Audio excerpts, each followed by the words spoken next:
Hey guys, tonight we step into a world of river mud, reed roofs, temple shadows, and the oldest written hints of humanity trying to explain itself before bedtime got invented as a concept. You are standing in early Mesopotamia, where the air smells of wet clay and smoke, where the rivers rise when they please, and where people look up at the sky with the uneasy feeling that someone or something might be looking back. Some parts of tonight's journey are widely accepted history. Some parts are interpretation and some are calm. What if imagination? We will keep the solid ground separate from the mist. The evidence suggests that ancient people built beliefs from the demands of survival. But historians debate how much myth reflects daily life and how much it transforms fear into story. You probably would not survive this very well, by the way. Not because of cosmic beings, but because one muddy alley, one bad jar of water, and your modern immune system would start filing formal complaints immediately. So before you get comfortable, take a moment to like the video and subscribe, but only if you genuinely enjoy what I do here. And while you're here, post your location and local time in the comments. Now dim the lights, maybe turn on a fan for that soft background hum, and let's ease into tonight's journey together. You begin where history feels least finished. Under your feet is the dark, sticky soil of southern Mesopotamia, the land between the Tigris and Euphrates rivers. Most historians agree that this region gave rise to some of the earliest cities on Earth, especially in Sumer, where communities grew dense enough to need walls, records, storehouses, rulers, labour schedules, and all the other charming little inventions that arrive the moment human beings gather in one place and start arguing about grain. Archaeology suggests that by the 4th millennium BCE, places like Uruk were becoming large urban centres. That part is solid ground. You have the remains of monumental buildings, evidence of organised labour, early writing, and the unmistakable message left by ancient civilization everywhere, which is essentially this: somebody was in charge, somebody was not, and everybody had chores. But when you walk through this landscape in your mind, especially at dusk, there is another layer settling over the reeds and mud brick walls. One interpretation is that early religious thought did not begin as abstract philosophy at all, but as a practical response to uncertainty. The rivers flood, but not always kindly. The crops grow until they do not. A child survives a fever or does not. A herd thrives until a storm tears through the pasture and reminds everyone that nature is not taking requests. So you look for order. And what if that is where the deepest roots of belief begin? Not in grand certainty, but in anxious pattern seeking, not in proving anything, but in trying to sleep at night while the wind rubs the reeds together like whispered warnings outside your door. The Anunnaki enter the story later in written form and in more specific mythological contexts, but the mood that would eventually hold them may begin here in this older human instinct. The need to imagine that the world is structured, that power flows from somewhere, that hidden forces might explain why life feels both organised and unfair. If we treat it as a possibility rather than a conclusion, the Anunnaki may not simply be characters in myth. They may also reflect an older habit of mind, a way of arranging the unknown into names. That is possibility, not certainty. What's broadly accepted is that Mesopotamian religion developed alongside urban life. Temples became central institutions. Rituals shaped calendars. Offerings connected the human community to divine powers thought to govern the world. A more cautious explanation could be that as society became more complex, belief systems grew more structured because people needed shared meaning as much as they needed canals. And canals, to be fair, are not exactly optional here. You can almost hear the mud sucking at your sandals as you move along an irrigation bank. The air is warm. Insects skim the water. Somewhere nearby, someone is hauling baskets. Someone is patching a wall. Someone is muttering that this would all be easier if the gods could help by lifting one brick. A perfectly reasonable complaint, although divine customer service remains famously difficult to reach. Still, the world around you does not feel empty. This is important.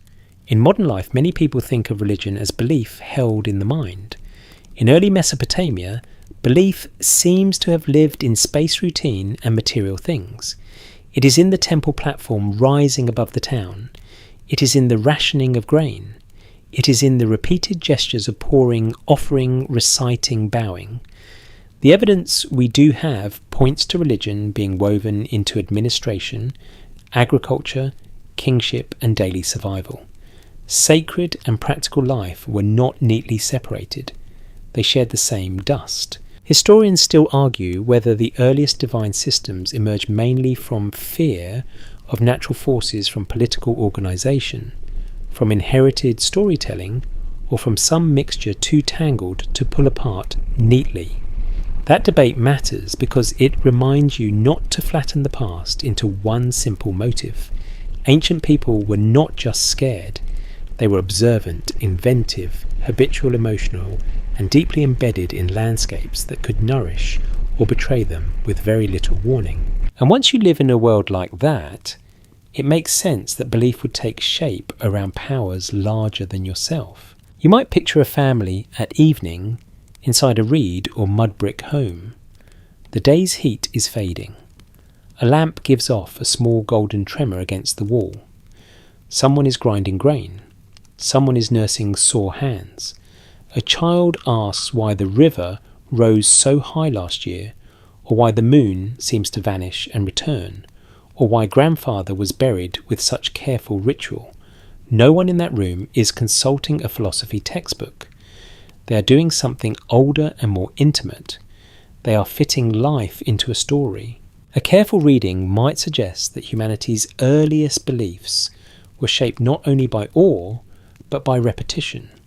You tell a story once and it comforts. You tell it often and it settles into memory. You tie it to a place, a season, a rite, and soon it is not merely a story. It is part of the architecture of reality. That may be one path by which later divine figures, including the Anunnaki in Mesopotamian tradition, gained their weight. Not because people suddenly invented cosmic drama for entertainment, but because naming powers helped make life legible. The mystery is not in what we know, but in what we can't confirm. We are not proving anything tonight, we're following clues. Now, to be clear, this is debated. The Anunnaki in the mainstream academic understanding are deities within ancient Mesopotamian religion, associated in different texts and periods with divine assemblies, underworld roles, and broader mythological functions. They are not in broadly accepted scholarship evidence of ancient astronauts designing civilization like project managers with star maps and attitude problems. A fringe idea proposes that, of course, and it has become very popular in modern media. This theory isn't widely accepted, but it tells you something revealing about the present people still hunger for big, explanatory beings, especially when ordinary history feels too ordinary. But if you set that modern rumour aside and return to the ancient ground, something quieter appears. What if the real question is not whether the Anunnaki literally shaped humanity's earliest beliefs, but whether figures like them became containers for older human needs, already taking shape in the first cities, needs for order, hierarchy, memory, justice, explanation, needs that rise wherever people live close to danger and close to one another. The first cities do not give you clean answers. They give you walls, tablets, offerings, graves and stories layered over daily labour like dust over footprints. Some parts are documented, some are interpretation, and some are gentle imagination. If the evidence is thin, we'll say so. But already standing here in the dimness beside the canals, you can feel the outline of a possibility.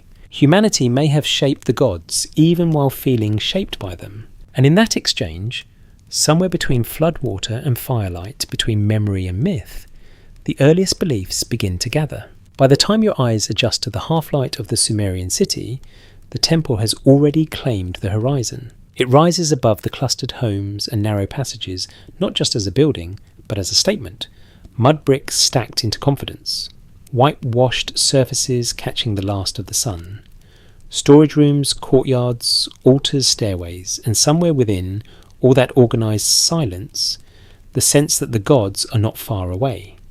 Most historians agree that temples stood at the centre of Mesopotamian city life, serving religious, economic, and administrative functions all at once.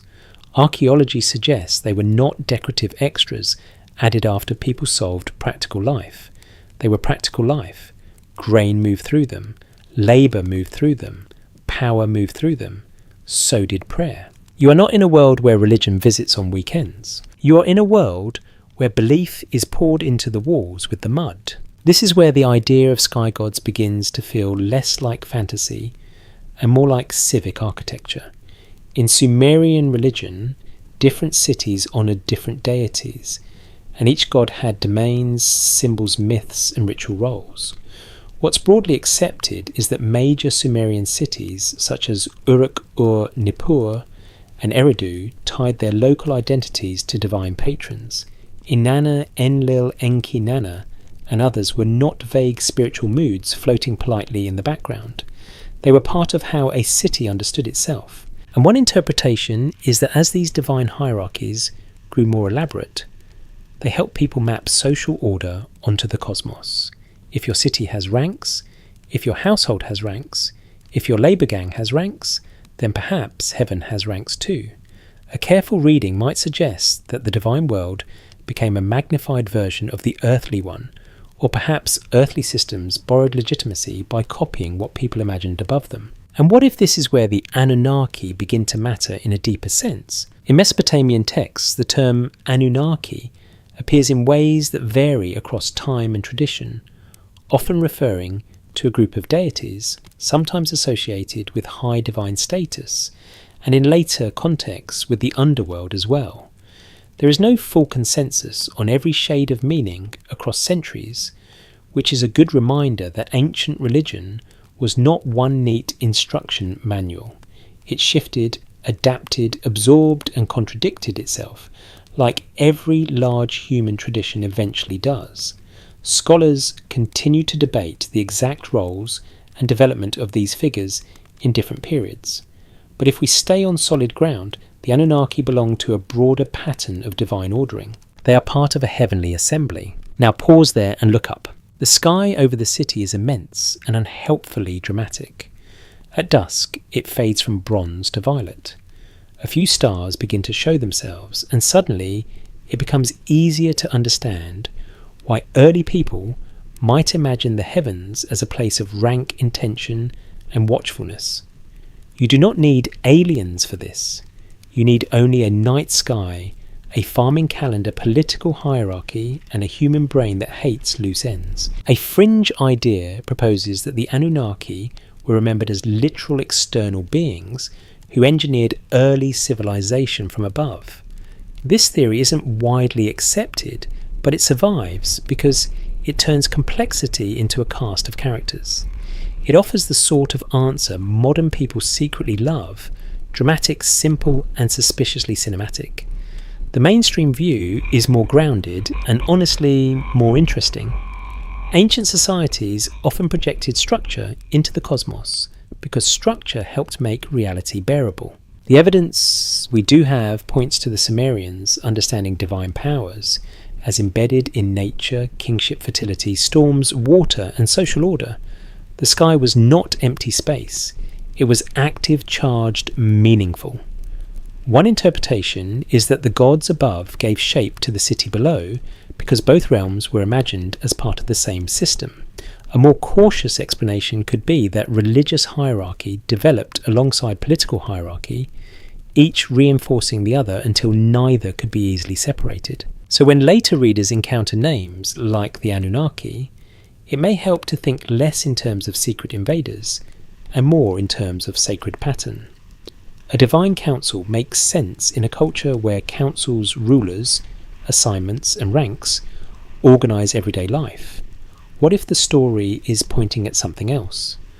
What if the Anunnaki are not evidence that ancient people received outside instruction, but evidence that they were trying to picture power itself. That possibility matters, because power in early cities is slippery. The river floods where it pleases.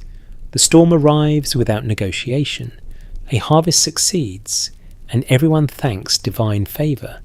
A harvest fails, and suddenly the temple is busy explaining things with a great deal of confidence, and one suspects very little sleep. You can almost hear the priestly voice smoothing over disaster with ritual precision, while everyone else quietly wonders whether the gods are upset or just difficult, which, to be fair, is still how many institutions operate. Imagine yourself moving through the temple precinct at dawn. The air is cooler now, carrying the smell of damp earth oil, ash and stored grain. Servants sweep courtyards. Workers carry baskets. A scribe checks quantities on a tablet. Someone brings animals or produce as offerings. Someone else lights incense. In this world, belief is not a private idea hidden inside your chest. It is a coordinated activity involving food labour, timing, architecture and public memory. Most historians agree that temples helped anchor both devotion and administration. That matters because it suggests early beliefs were not only emotional responses to mystery, they were organised systems. And systems need symbols large enough to hold them together. The Anunnaki, as part of the divine order, may have helped express a cosmos where every force had its rank and every rank had consequences. Historians still argue whether ordinary people experienced these gods mainly through fear, loyalty, ritual habit, or practical dependence on temple-centered life. The answer is probably all of the above, with extra layers of local variation and the occasional personal superstition thrown in for flavour. Ancient people were not robots of belief. They likely doubted, improvised, worried, hoped, and interpreted events through many overlapping lenses. One man may have seen a storm as Enlil's will, another may have seen it as bad luck with branding. But across those differences, the larger sacred structure remained. That is why sky gods matter here. Not simply because they ruled up there, but because they helped explain what was happening down here. Order did not look random. Authority did not seem purely human. The city mirrored the cosmos, and the cosmos, in turn, made the city's hierarchy feel older than argument. If we treat it as a possibility rather than a conclusion, the Anunnaki may have shaped early belief not by standing at the beginning of every prayer, but by fitting into an evolving framework where celestial rank gave emotional and political weight to daily life. They became part of the language people used to think with, and language once sacred tends to linger. So you leave the temple courtyard slowly with the smell of oil and clay still hanging in the air, and the sky darkening above the city like a vast roof no one can repair. Lamps flicker behind reed doors. Somewhere a child is being told a story about the gods. Somewhere a worker is too tired to care which god gets credit as long as the bread arrives tomorrow. Somewhere a priest is memorizing names older than his grandfather. And above them all, whether as devotion, interpretation, or the first outlines of cosmic government, the heavens remain arranged. That arrangement may have been one of humanity's earliest comforts. Sooner or later in a city like this, someone has to explain why one human being gets to stand higher than the rest. Not literally every moment, of course. No one is climbing a staircase every 5 minutes to shout, "I am important, please admire the angle." But socially, politically, and symbolically, rank needs a story. Most historians agree that Mesopotamian kingship was closely tied to divine sanction. In inscriptions, royal hymns and broader tradition rule was often presented not as a mere accident of strength or inheritance, but as something granted from beyond the human sphere. What's broadly accepted is that early rulers leaned on sacred legitimacy, because ruling a city full of tired labourers, anxious farmers, scribes with opinions, and priests with long memories is much easier if heaven appears to be on your side. You can probably see the appeal. If your taxes are late, your irrigation wall is collapsing, and your neighbours are muttering about leadership, it helps tremendously to say that kingship descended from heaven. It sounds better than I had a decent week politically and nobody stopped me. This idea appears clearly in Mesopotamian tradition. The Sumerian king list, though not a simple historical document in the modern sense, famously describes kingship as having descended from heaven. Archaeology suggests real kings and ruling institutions emerged gradually as cities became larger and more complex. That part sits on solid ground. Organised urban life tends to produce administrators, military leaders, and eventually people who decide they are too special to carry their own baskets. A more cautious explanation could be that divine language around kingship developed to stabilise fragile political systems. If the ruler is backed by cosmic order, then obedience becomes more than practical. It becomes sacred. One interpretation is that this is exactly where belief and power began tightening around each other like braided reeds. And what if the Anunnaki, as part of the larger divine world, helped provide the background music for that arrangement? To be clear, this is debated. The Anunnaki are not always the front and centre divine figures in every royal statement or political ritual. Mesopotamian religion was layered, local, and constantly evolving. Different gods mattered more in different places and periods. But if the cosmos was imagined as ordered, ranked, and governed by powerful divine beings, then the idea of earthly kingship could draw strength from that model. A careful reading might suggest that heavenly assemblies gave rulers something immensely useful, a pattern to imitate. If heaven has rank, earth should too. If divine powers assign roles, perhaps kings are assigned as well. If the gods maintain order, the king can claim he is doing the same, even if half the city suspects that order mainly involves more labour at inconvenient hours. The evidence we do have points to kings presenting themselves as chosen favoured or protected by the gods. This does not mean every subject believed every word with glowing enthusiasm. Ancient people were fully capable of eye-rolling without leaving written evidence. But public ideology matters even when private opinion varies. Rituals, inscriptions, temple construction, and royal language all helped build an atmosphere in which kingship felt larger than one mortal body. And in that atmosphere, belief deepened. Imagine yourself standing in a public square as a ruler's procession moves past.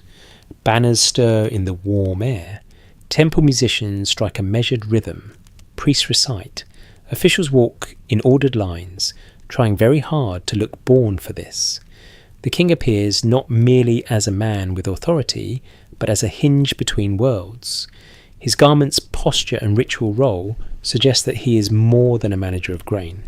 He is part of the cosmic arrangement. Most historians agree that this blending of religion and rule was common across Mesopotamian history.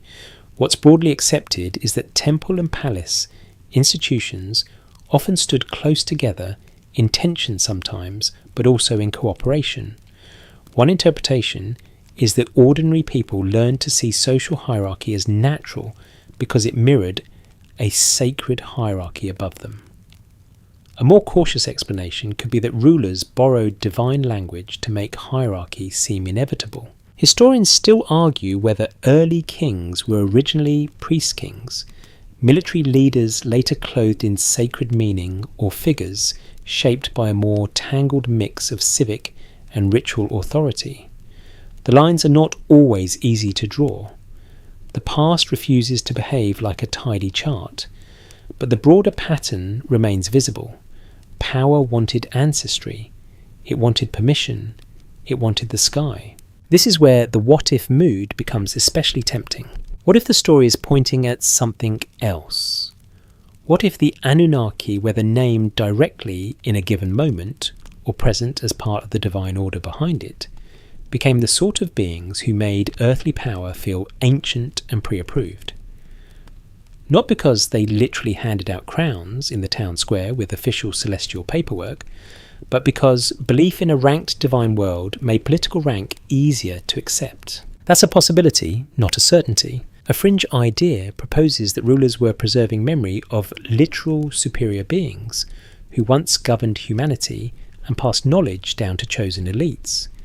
This theory isn't widely accepted, but it survives because it flatters both mystery and authority at once. It suggests that civilization began with a secret inheritance, which is exactly the sort of thing humans love to imagine whenever power looks too theatrical to be entirely homemade. But if the evidence is thin, we'll say so. And here the evidence for that dramatic claim is thin indeed. The stronger explanation is more human and maybe more revealing. People build stories that justify structure. They do this constantly. They do it with nations, families, companies, schools, and apparently mud brick cities trying not to collapse into arguments before sunset. Mesopotamian kingship likely drew on religion, not because ancient people were uniquely gullible, but because sacred order was one of the most powerful languages available. You can almost feel that language in the architecture, the staircase leading upward, the temple platform catching first light, the ruler's name pressed into clay, the offering bowl on a polished surface, the smell of dust warming under the sun. Every detail whispers the same message: this arrangement belongs to a larger pattern. And maybe that message worked so well because daily life was genuinely precarious. If floods, droughts, raids, illness, and crop failures hover near the edges of existence, then a king endorsed by divine order may feel less like propaganda and more like reassurance. Someone is in charge. Someone answers upward. Someone keeps the pattern intact. Even if on bad days, that pattern looks suspiciously like organised panic wearing ceremonial jewellery. Still, you begin to understand how belief becomes durable, not just because people fear the gods, but because the divine gives shape to institutions. The king is not only obeyed, he is narrated. He is placed inside a story about heaven, order, duty and favour.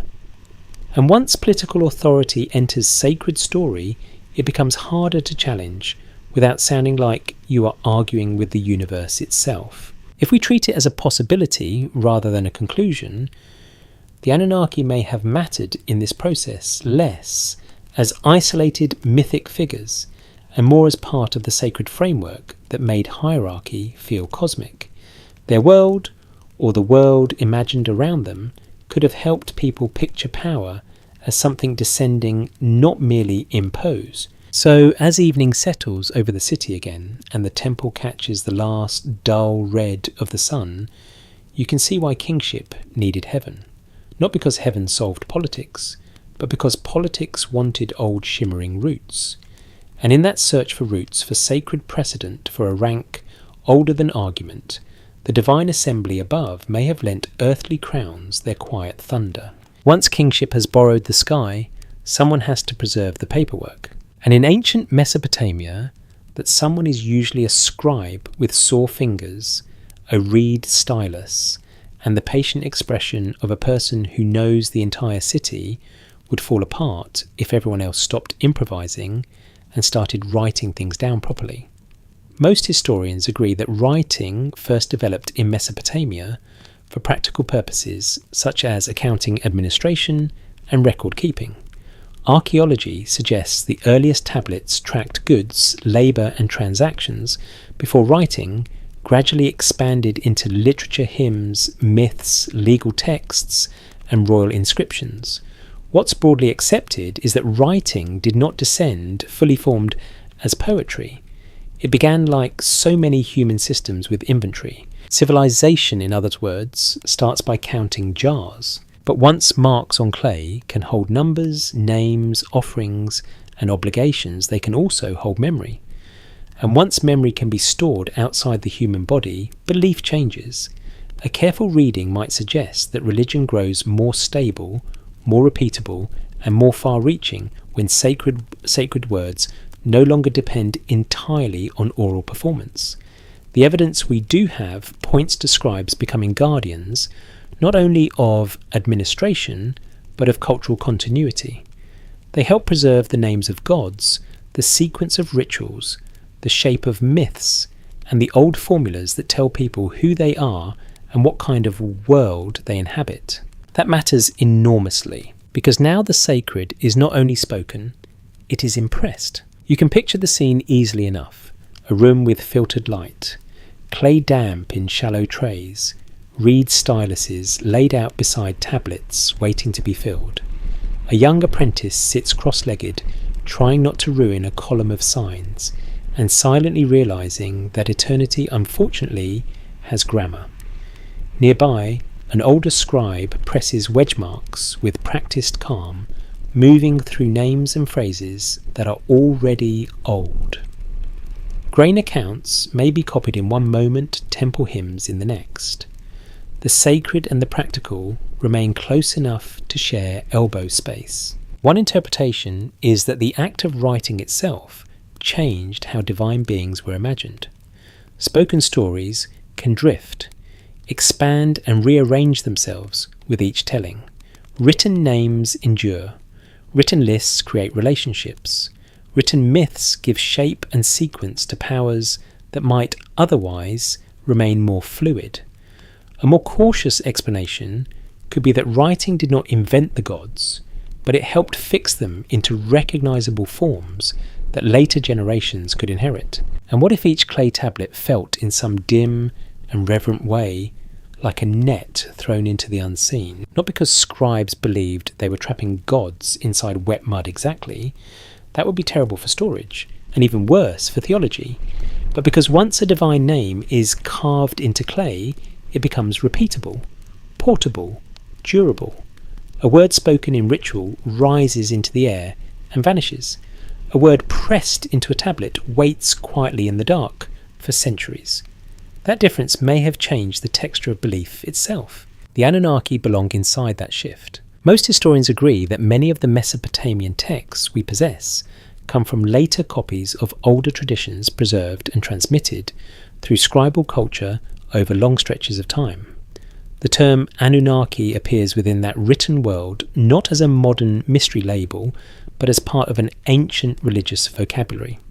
Scholars continue to debate nuances of meaning development and context, because the surviving evidence is patchy, spread across centuries, and not nearly as interested in making modern readers comfortable as we might prefer. The tablets do not pause to define every term helpfully.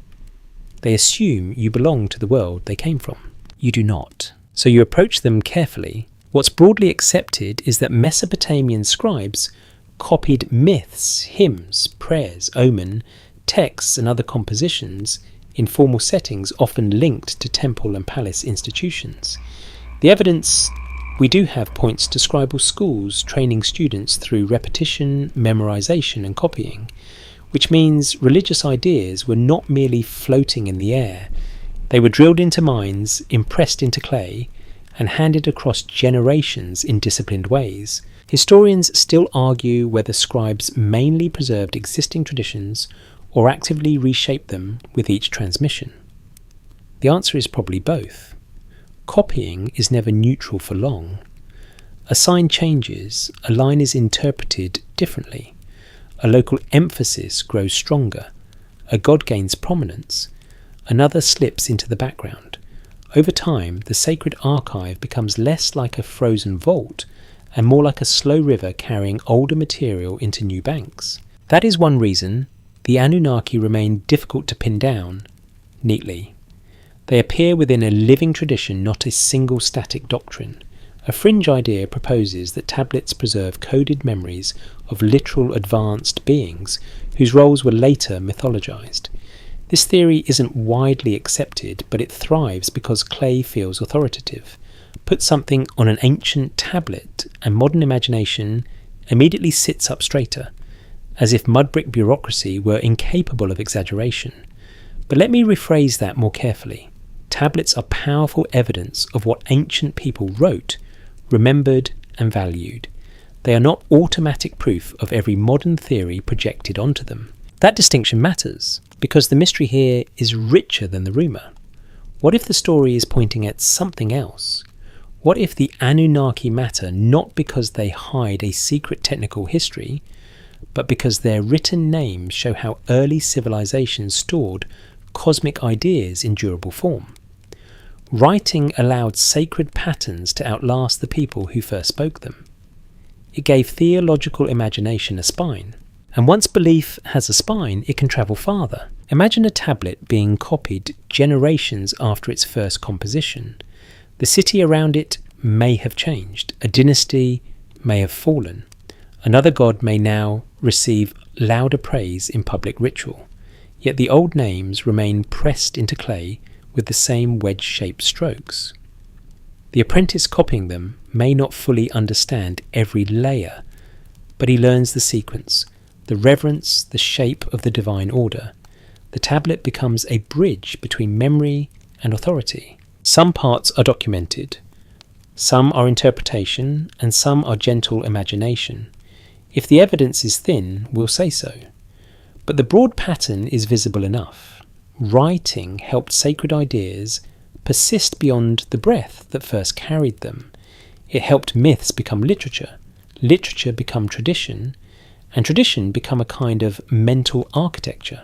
You can almost hear the room again. Scratch of reed stylus, murmur of recitation, soft slap of damp clay turned in careful hands. Outside, the city goes on hauling water, baking bread, arguing over labour, bribing small children with figs, and pretending that none of this would collapse instantly without records. Inside, the names of gods are being arranged into permanence. If we treat it as a possibility rather than a conclusion, the Anunnaki may have shaped belief, partly because writing gave them endurance, not by proving their literal presence, but by allowing their place within sacred imagination to survive, repeat, and gather weight. Each sign, each copied line, each preserved formula helped keep the divine assembly near at hand. So as the tablet dries in the evening air and the light fades to amber over shelves of clay, you begin to see how belief becomes deeper than a passing tale. It is stored now, counted, repeated, remembered. And in a world built from mud, that kind of memory can feel almost eternal. Once a culture begins writing down the names of its gods, it becomes very difficult not to ask the next question. Why exactly are you here? Not you, as in you specifically though, that is always a risky thought to entertain at 2 a.m. while staring at a ceiling fan. You as in humanity. Why do people rise at dawn, scrape grain, carry bricks, bury their dead, endure heat, make offerings and keep going, in a world that does not seem especially interested in being easy? Most historians agree that Mesopotamian myths often wrestled with questions of human purpose, divine order, labour and dependence. What's broadly accepted is that these stories do not present humanity as accidental decoration. Humans exist inside a meaningful, if not always flattering, cosmic structure. And flattering is not really the word. If you read Mesopotamian creation traditions in a mainstream historical way, one striking theme is that human beings are often imagined in relation to service. In the Atrahasis tradition, for example, the gods create humans after lesser divine beings grow weary of labour. The evidence we do have points to a worldview in which labour obligation and divine hierarchy were central enough to shape myths about origins themselves. A careful reading might suggest that people told stories about human creation in ways that reflected the very society they lived in. If work organises the city, work organises the cosmos too, which is certainly one way to ruin a motivational poster. You can imagine the effect such stories might have had.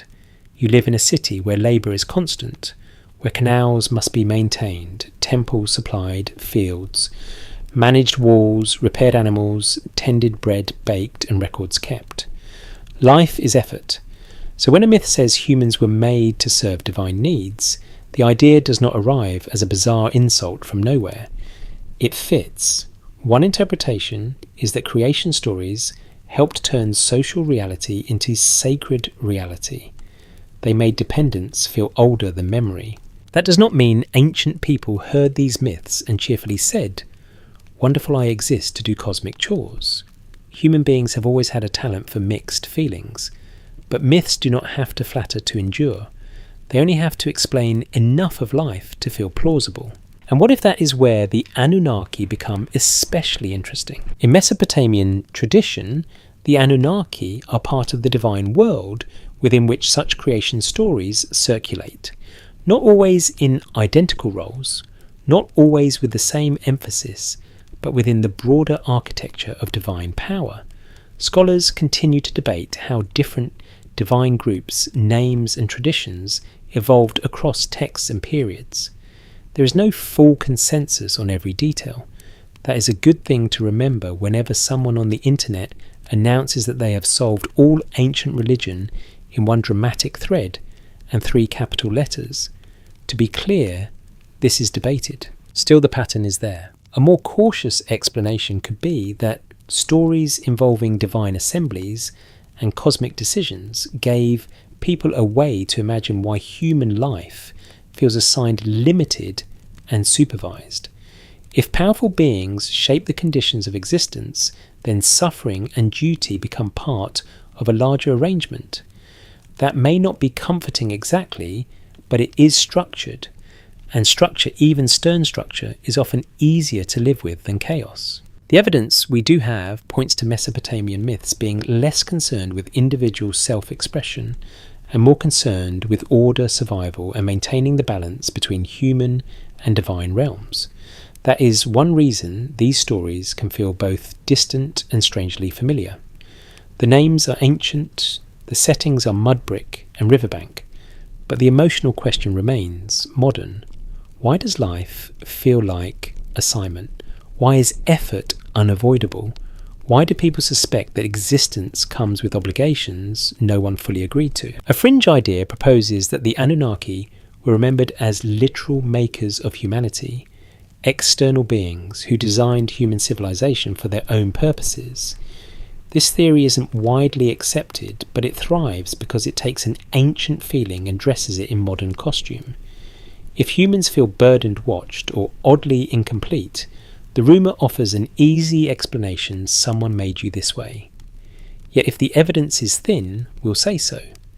And here the evidence for literal engineered origins of that kind remains thin indeed. The more grounded explanation is that myths often reflect the pressure points of real life. If labour dominates the world, labour enters creation stories. If hierarchy structures the city, hierarchy structures heaven. If offerings sustain temples, then dependence on divine powers becomes a cosmic theme. What if the story is pointing at something else? What if the Anunnaki, rather than being secret biological engineers in the modern science fiction sense, helped embody a much older human suspicion that life is shaped by powers beyond human negotiation? The mystery is not in what we know, but in what we can't confirm. We're not proving anything tonight. We're following clues. Picture yourself in the city again at first light. Workers move toward fields and workshops. Temple servants prepare offerings. Smoke lifts in thin blue lines from ovens. The river glints beyond the walls. Somewhere a scribe recites a text about divine decisions made before your birth, before your parents' birth, before the city's current rulers were anything more than ambition. The smell of warm clay and barley hangs in the air. Your day begins inside a world already interpreted for you. Most historians agree that creation myths do not tell us what literally happened at the beginning of humanity. They tell us what a culture thought mattered. One interpretation is that Mesopotamian stories place human beings in a humble position because humility fit the realities of floodplain life. A more cautious explanation could be that these myths made unequal systems feel normal by locating them at the beginning of time. Historians still argue whether ancient listeners took such stories as literal sacred history, ritual, truth, symbolic explanation, or some combination that does not map neatly onto modern categories. That question matters because modern readers often assume myth must be either fact or fiction, when ancient people may have inhabited a more blended mental space. A story could be true in ritual without functioning like a lab report. It could explain the world without pretending to be a documentary. That possibility helps you read more gently. Some parts are documented, some are interpretation, and some are gentle imagination. If the evidence is thin, we'll say so. But if we treat it as a possibility rather than a conclusion, then the Anunnaki may have shaped humanity's earliest beliefs, not by handing down a literal user manual, but by standing inside stories that explained duty origin and human smallness. They gave form to the feeling that life comes from somewhere above you and asks something of you. And that feeling lingers. Even now, in the hush before sleep, with the old city flickering in lamplight and the temple silhouette holding against the sky, you can sense why such myths endured. They did not simply answer where humans came from. They answered why human life feels serious, why work feels ancient, and why people keep suspecting that behind the visible world there is a larger will, difficult to read but impossible to ignore. In that sense, the creation story becomes a mirror, and the face staring back is tired, obedient, hopeful, and still asking questions. By now, you have spent enough time in Mesopotamia to understand one very simple truth. If you build your civilization beside two powerful rivers, sooner or later, the rivers are going to remind you that this was never an equal partnership. Most historians agree that the flood traditions of ancient Mesopotamia were shaped at least in part by the real environmental conditions of river life. Archaeology suggests southern Mesopotamia depended on water for agriculture, transport and survival, but that same water could also overwhelm settlements, damage fields, ruin storehouses, and turn orderly plans into floating regret. What's broadly accepted is that flood memory runs deep in the region's literature.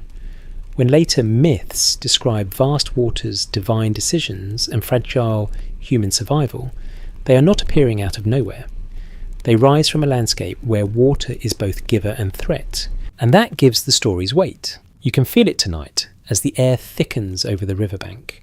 Reeds rustle, mud sucks softly at the shore. The water looks calm enough in moonlight, but calm is one of those qualities nature wears briefly, like a polite mask before smashing your grain supply. A careful reading might suggest that flood stories became powerful not only because disasters happened, but because disasters demanded meaning. Random destruction is hard to live with. Myth gives it shape. In Mesopotamian tradition, flood narratives appear most famously in compositions such as the Atrahasis story and the flood episode later preserved in the Epic of Gilgamesh. The evidence we do have points to these stories being part of a long literary and religious tradition in which divine beings decide, warn, punish, regret, or observe while one human figure survives catastrophe by special knowledge or favour. One interpretation is that these myths transformed environmental memory into moral drama. A more cautious explanation could be that repeated flooding created the emotional conditions for stories in which divine will and natural danger became inseparable. And what if that is where the Anunnaki or the wider divine order around them begin to feel especially severe? To be clear, this is debated. Different Mesopotamian texts distribute divine roles differently, and not every version places the same emphasis on the same figures. Scholars continue to debate how these stories developed and how much they reflect local traditions, literary borrowing, or changing religious priorities over time. But if we stay on steady ground, the larger picture is clear enough. Flood stories do not simply tell you that water rises, they tell you that human life is exposed to judgments, decisions, and forces beyond control. That is why they linger. A fringe idea proposes that ancient flood traditions preserve literal memories of advanced beings intervening in human civilization after some global catastrophe. This theory isn't widely accepted, but it survives because flood stories already feel huge, dramatic, and uncannily portable across cultures. Modern imagination sees a boat, a warning, a chosen survivor, and immediately wants a cinematic explanation with better special effects. Yet, if the evidence is thin, we'll say so. The mainstream view is that Mesopotamian flood narratives are best understood through the region's ecology literary tradition and theology, not through modern cosmic engineering. Still, the mystery remains powerful. What if the story is pointing at something else? What if the Anunnaki mattered in these traditions, not because they confirm some hidden disaster management team in the sky, but because they represent a sacred order capable of making catastrophe feel intentional? That is not the same as saying ancient people enjoyed disaster. They clearly did not. But one of the oldest human habits is to ask whether suffering means something. If the river destroys without reason, despair grows wild. If destruction belongs to a divine pattern, fear becomes at least narratable. Picture a town after severe floodwater. Mud plaster peeled from walls. Reed fencing bent flat. Storage jars toppled. The smell is unforgettable, wet clay. Rotting reeds, stagnant pools, smoke from hurried fires, trying to dry what can still be saved. Children stare. Adults lift broken tools, count losses, and try to guess whether the gods are angry, indifferent, or merely impossible to please. Somewhere in the aftermath, a story begins. Not necessarily in its finished literary form, but as explanation warning memory. The waters rose beyond reason. The gods were involved. One household survived by heedfulness, favour, or luck. Tell it again tomorrow. Tell it bigger next year. Most historians agree that myth and memory often braid together this way. What's broadly accepted is that flood narratives in Mesopotamia became more than reports of bad weather. They became reflections on justice, fragility, obedience, and survival. One interpretation is that these stories taught listeners that human beings live under conditions they do not control. A more cautious explanation could be that societies used divine flood stories to absorb trauma into shared tradition. Historians still argue whether the flood traditions preserve echoes of specific historical flood events, layered memories of many floods, or literary themes that became detached from any one disaster. The answer may be all three, which is wonderfully inconvenient for anyone hoping the ancient world will sit still long enough to fit neatly into one theory. The Anunnaki within the wider imagined divine world may have helped give these stories their scale. A heavenly assembly, a council of powers, a structured cosmos, capable of decision and consequence. All of that turns flood into something more than meteorology. If we treat it as a possibility rather than a conclusion, then the Anunnaki may have shaped early belief by helping frame disaster as part of a meaningful order. Severe, yes. Unsettling, certainly, but not empty. That distinction matters, because early religion is not only about comfort. Sometimes it is about endurance. You may not like the gods' logic. You may not understand their reasons, but if the waters recede and life must begin again, then a story that locates catastrophe within a divine structure may help people rebuild. You repair the wall. You salvage the jar. You bury the dead with care. You offer thanks for survival, even if survival feels suspiciously like a small refund on a very large loss. And through it all, the undercurrent remains. Human beings suspect they are being watched by powers who think on a scale larger than individual pain. Some parts are documented, some are interpretation, and some are gentle imagination. If the evidence is thin, we'll say so. But the broad shape of the thing is visible enough in the moonlit mud and the remembered terror of too much water. Flood stories gave Mesopotamia a way to think about judgment without always needing courtroom language, and about survival without pretending survival is fair.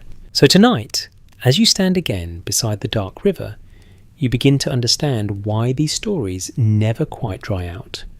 Water leaves lines on walls, lines in memory lines in clay. The divine assembly above may shift names and roles across centuries, but the emotional truth remains close to the surface.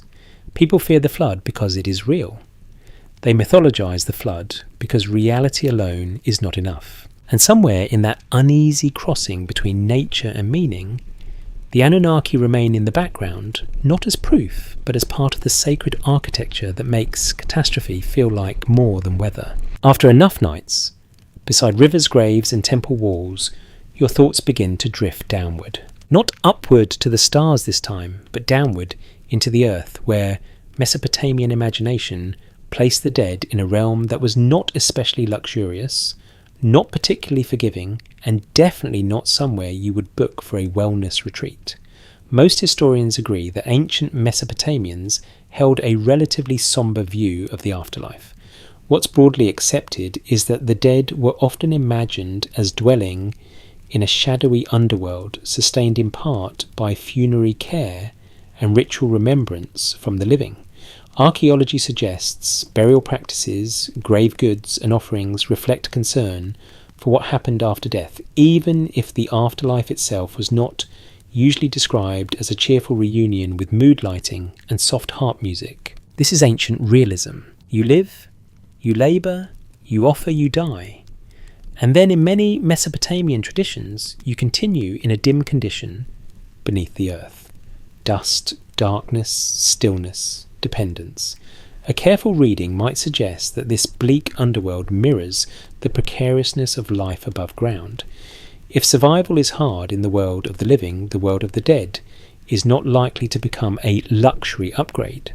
One interpretation is that Mesopotamian people imagined the afterlife less as reward and punishment in the later moralized sense, and more as continuation under poorer management, which admittedly is a very ancient form of disappointment. The evidence we do have points to the underworld being a structured place in Mesopotamian thought. It has gates, rulers, divine powers, and laws of passage. In some traditions it is associated with figures such as Ereshkigal and Nergal, while other divine groups, including the Anunnaki, in certain contexts may appear in relation to the realm of the dead or its authority. Scholars continue to debate the exact roles and development of these figures across periods and texts. There is no full consensus on every detail. That is a possibility, not a certainty. But broadly speaking, the underworld is not imagined as random emptiness. It is organised. That matters, because once again, Mesopotamian belief seems to resist chaos by imposing structure even on death. If the heavens have rank, if the city has rank, then perhaps the realm below has rank as well.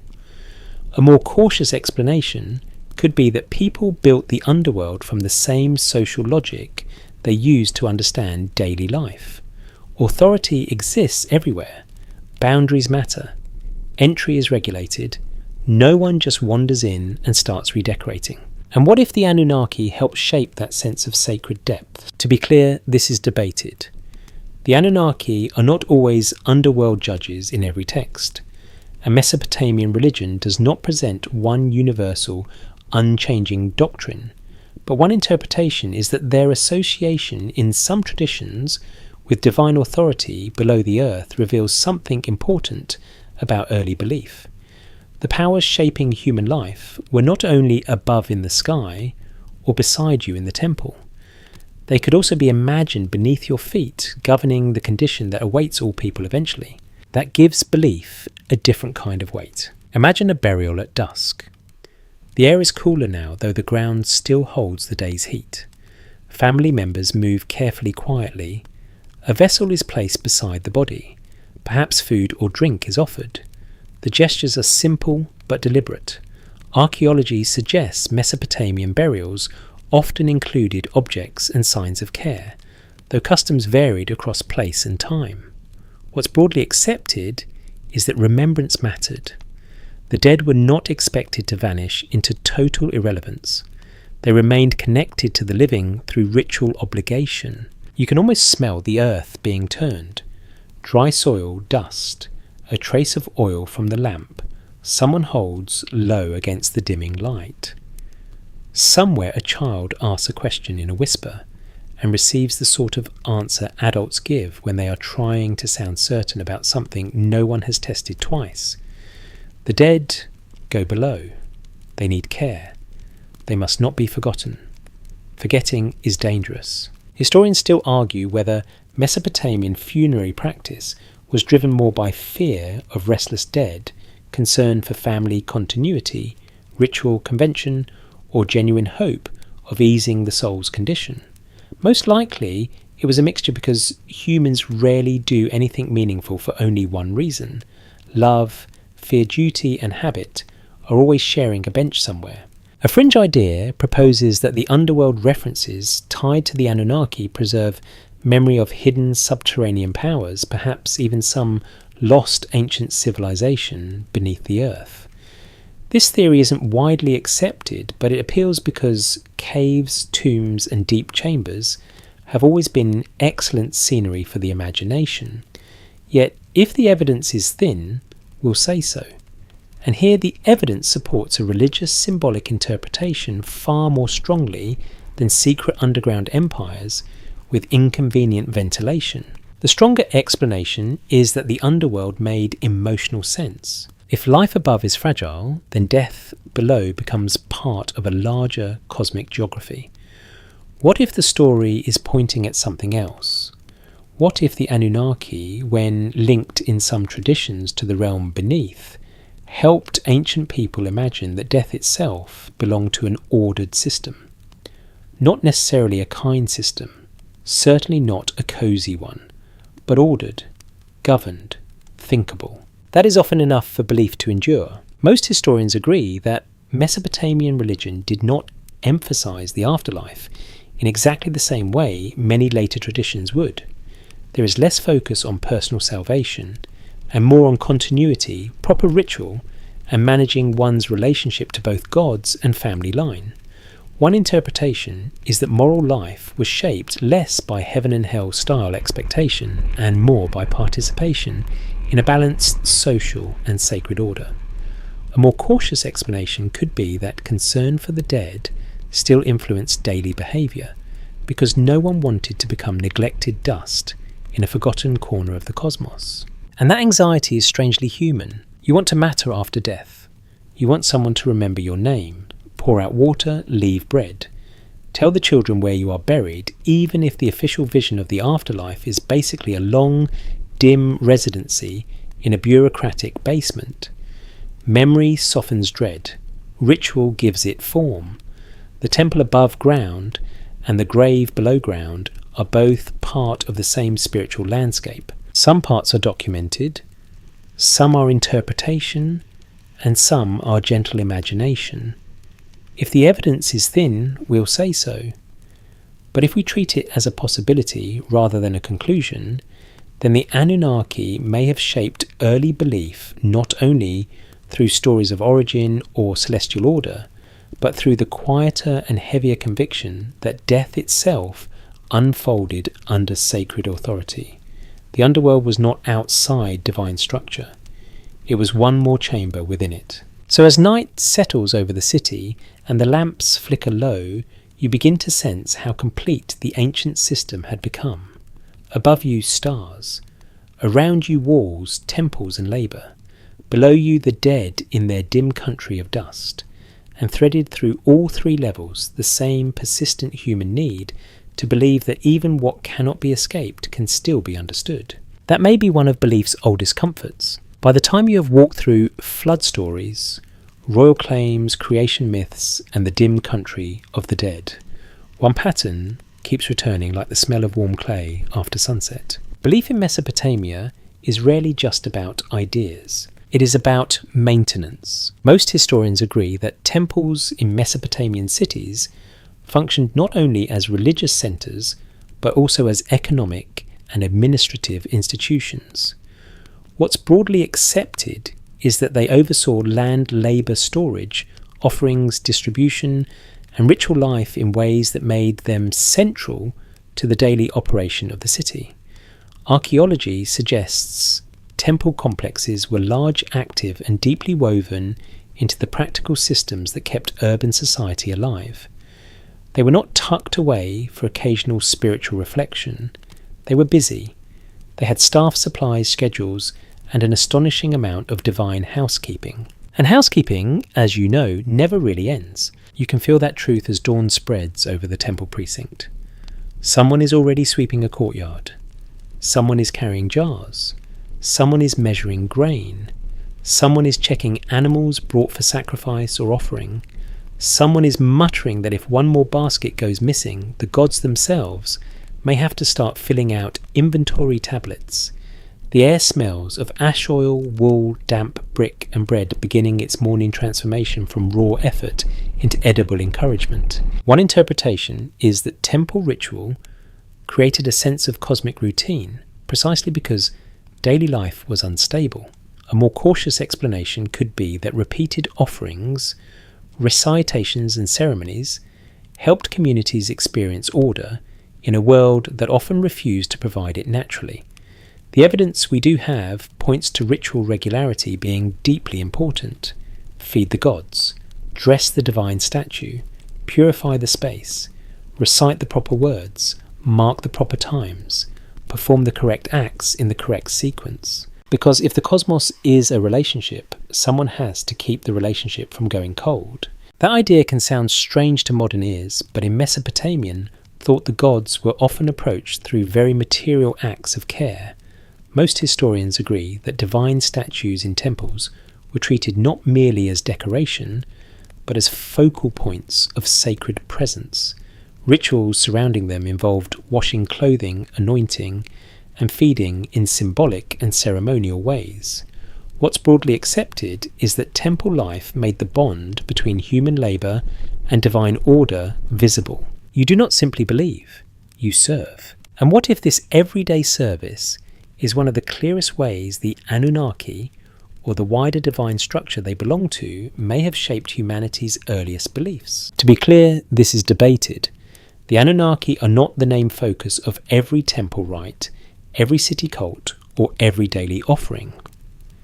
Mesopotamian religion was far too varied for that kind of neat summary.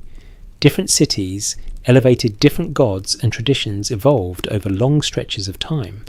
Scholars continue to debate how ordinary ritual life connected to larger mythic categories, like divine assemblies. But if we stay on firm ground, the broader pattern is clear.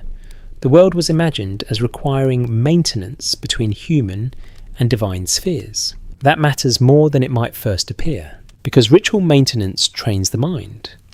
A careful reading might suggest that when you repeat acts of offering day after day, year after year, belief stops feeling optional. It becomes rhythmic, bodily, social. Children watch adults prepare bread and oil for temple use. Workers hear prayers in public spaces. Priests and attendants move through gestures older than their grandparents.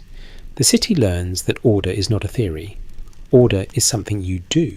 Historians still argue whether temple offerings were understood mainly as acts of devotion, political performance, reciprocal exchange, or symbolic reaffirmation of cosmic balance. The answer is probably all of the above, because ancient religion did not divide meaning into separate departments just to make future textbooks easier.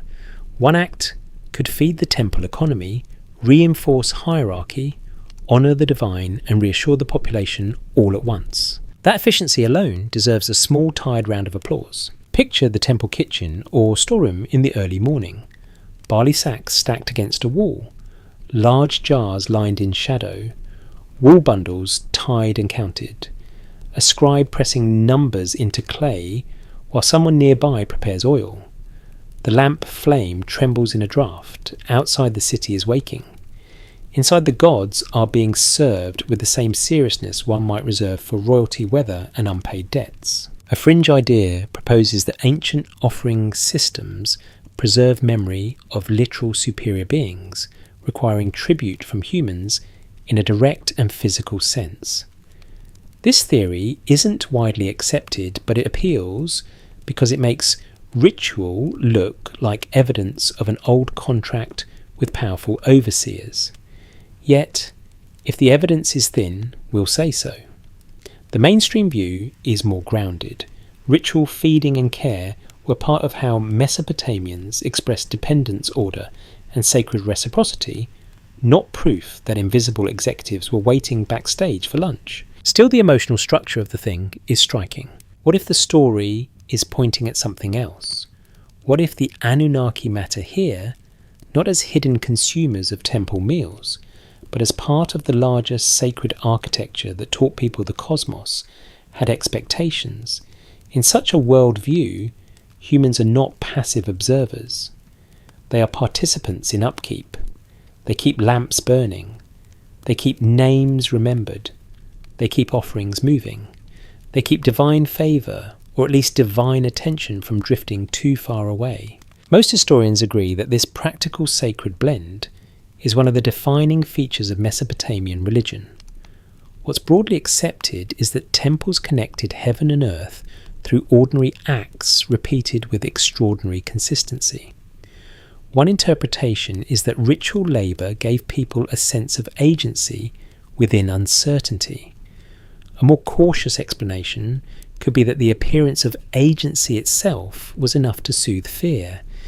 If you cannot control the river, you can at least pour the oil correctly. And honestly, in a world like this, correctly poured oil may feel like an achievement. You begin to understand why the temple matters so much. It is not merely a place where gods are honoured. It is where uncertainty is processed into habit. The flood may come, the king may change, illness may strike, crops may fail, but the morning offering still takes place. The altar is still cleaned, the hymn is still recited, the statue is still adorned. Through repetition, cosmic relationship becomes durable. Some parts are documented, some are interpretation, and some are gentle imagination. If the evidence is thin, we'll say so. But if we treat it as a possibility rather than a conclusion, then the Anunnaki may have shaped early belief through the very idea that divine order required human maintenance. Not because one group of gods was named in every daily rite, but because the entire religious world they inhabited trained people to see existence as a sacred routine of care, debt, and renewal. So the day grows brighter. The temple courtyard fills with footsteps. Smoke curls upward. Bread is portioned. Oil catches the light. A priest recites words he did not invent. A child watches from the edge of a doorway, absorbing the lesson without needing it explained.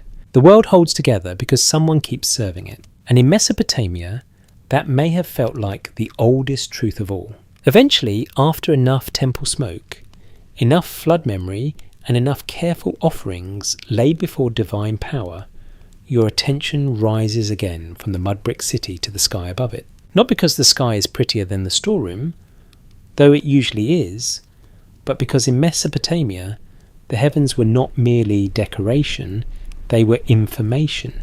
Most historians agree that Mesopotamian scholars and priests paid close attention to celestial events, especially in later periods when omen literature and astronomical observation became highly developed. What's broadly accepted is that the movements of stars, planets, the moon, and the sun were studied in connection with kingship agriculture, ritual timing, and signs of future events. Archaeology suggests the sky was read not as silent background, but as a patterned surface where meaning might appear, which is a wonderfully stressful way to enjoy the evening. You cannot simply look at the moon and say, "Nice moon." You are in a world where the moon may imply something. The planet we call Venus may imply something. An eclipse may imply many things, most of them inconvenient. A careful reading might suggest that celestial observation gave ancient people a disciplined way to confront uncertainty. If the world feels unstable, then tracking recurring patterns in the heavens may offer at least the promise that something somewhere moves according to rule. And if it moves according to rule, perhaps reality does too. That is where the deeper resonance of divine order returns. One interpretation is that skywatching turned mythic hierarchy into practical thought. The same culture that imagined a structured divine world also developed systems for reading structured heavenly motion. A more cautious explanation could be that observation and theology supported each other. The gods were associated with cosmic order, and cosmic order, when observed, reinforced belief in meaningful divine arrangement. The evidence we do have points to a long Mesopotamian tradition of linking celestial phenomena with omen interpretation. Especially in 1st millennium BCE sources, scholars recorded signs in the sky and connected them to political or social consequences. Most historians agree that this was not random superstition thrown together over dinner. It was systematic, learned, and often attached to temple and court expertise. The sky had become, in effect, a text. And what if the Anunnaki slowly drifted into this mental world, not only as named mythic beings, but as part of the larger logic that made the heavens readable? To be clear, this is debated. The Anunnaki are not a synonym for stars, nor were all celestial systems simply coded references to them. Mesopotamian religion is too layered for that shortcut. Scholars continue to debate how different divine categories related to cosmology across time, and how much continuity or change there was between early Sumerian traditions and later scholarly frameworks. But if we stay on solid ground, one thing is clear. The heavens were not imagined as spiritually empty. That matters a great deal, because once the sky becomes a place of signs, the old divine order begins to feel not only believed, but observed. You stand on a roof at night. The air has cooled just enough to be merciful. Dust settles. Dogs bark somewhere in the distance. The city's lamps flicker below like patient little stars trying very hard to compete. Above you, the true stars hold their lines. A priest-scholar watches, counts, remembers, compares. The moon is here, Venus there, a faint shift in timing, a position that may resemble the pattern recorded before another king fell sick, or before a military campaign failed, or before the river misbehaved with what we can only call emotional intensity. Historians still argue whether Mesopotamian omen reading should be understood primarily as religion, science, political risk management, or an ancient form of pattern analysis that does not fit clean modern labels. The answer may be all of them at once. Ancient people were not separating astronomy and theology with the helpful neatness of a modern university department. They were trying to understand a world in which heaven, ritual, kingship, and consequence were all entangled. A fringe idea proposes that Mesopotamian sky traditions preserve literal memory of advanced beings associated with the stars, and that the Anunnaki were remembered as extraterrestrial powers whose movements inspired early celestial religion. This theory isn't widely accepted, but it persists because the night sky is almost unfairly good at encouraging speculation. One look upward, and the human brain immediately begins writing dramatic scripts. Yet if the evidence is thin, we'll say so. The mainstream view is that Mesopotamian celestial systems reflect patient observation, theological interpretation, and long-standing efforts to locate meaning in recurring patterns. And honestly, that is mysterious enough. What if the story is pointing at something else? What if the Anunnaki mattered here because they belonged to a sacred framework that encouraged people to treat the cosmos as ordered and legible? Not because every star was one of them, but because a world governed by divine powers was also a world where the sky could speak. If we treat it as a possibility rather than a conclusion, then the Anunnaki may have shaped early beliefs indirectly by helping support the broader idea that celestial order reflects sacred order. You begin to see how powerful that idea would be. If the stars move in reliable ways, perhaps kingship can be timed. If eclipses carry warning, perhaps rituals can respond. If the moon cycle repeats, perhaps uncertainty is not absolute chaos, but coded rhythm. Most historians agree that Mesopotamian societies built calendars and ritual schedules around celestial observation. What's broadly accepted is that heavenly motion mattered for practical as well as symbolic reasons. One interpretation is that by tying time itself to the sky, these cultures made cosmic order part of daily life. A more cautious explanation could be that people simply used the best available recurring patterns to structure society while layering sacred meaning on top. Both may be true. And in that combination of utility and reverence, belief grows teeth. Not terrifying teeth, calm administrative teeth. the kind that can schedule an offering, justify a royal decision, and quietly suggest that your personal confusion is irrelevant compared to the moon's timetable, which, to be fair, the moon would probably agree with. Some parts are documented, some are interpretation, and some are gentle imagination. If the evidence is thin, we'll say so. But by now, the pattern feels difficult to miss. From temple routine to royal ideology to flood memory and the underworld below, Mesopotamian thought keeps arranging reality into layers of significance. The sky completes that arrangement. It is the visible ceiling of meaning. So you remain on the rooftop a little longer. The plaster is still warm beneath you. The night stretches clear and enormous. Somewhere below, a scribe stores a tablet. Somewhere nearby, a family speaks softly before sleep. Somewhere in the temple, a lamp is trimmed. An offering measured, a prayer repeated. And above it all, the stars hold their positions with that maddening confidence only the heavens can manage. No wonder ancient people looked up and thought order lived there. Once the sky becomes readable, it is only a short step before human behaviour starts feeling readable too. Not because Mesopotamians were sitting around inventing motivational psychology between barley rations, but because belief has a habit of expanding. First the rivers carry meaning, then the kings do, then the stars do, and before long, your own life begins to feel like part of a watched arrangement. Most historians agree that Mesopotamian religion included concern for ritual correctness, proper burial, divine favour, taboo, and the consequences of neglecting duties toward both gods and family. What's broadly accepted is that spiritual anxiety was not limited to storms and kings. It also touched daily conduct remembrance and the condition of the dead. That creates a quiet moral pressure. Not necessarily a later style moral system built on abstract universal commandments in the modern sense, but a lived sense that actions matter because they disturb or sustain the sacred balance around you. A careful reading might suggest that belief in divine order gradually teaches people that even ordinary choices are not entirely private. Ritual neglect has effects. Burial neglect has effects. Oaths matter. Offerings matter.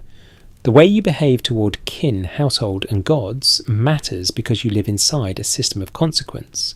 And what if this is one of the more subtle ways the Anunnaki shaped early belief? To be clear, this is debated.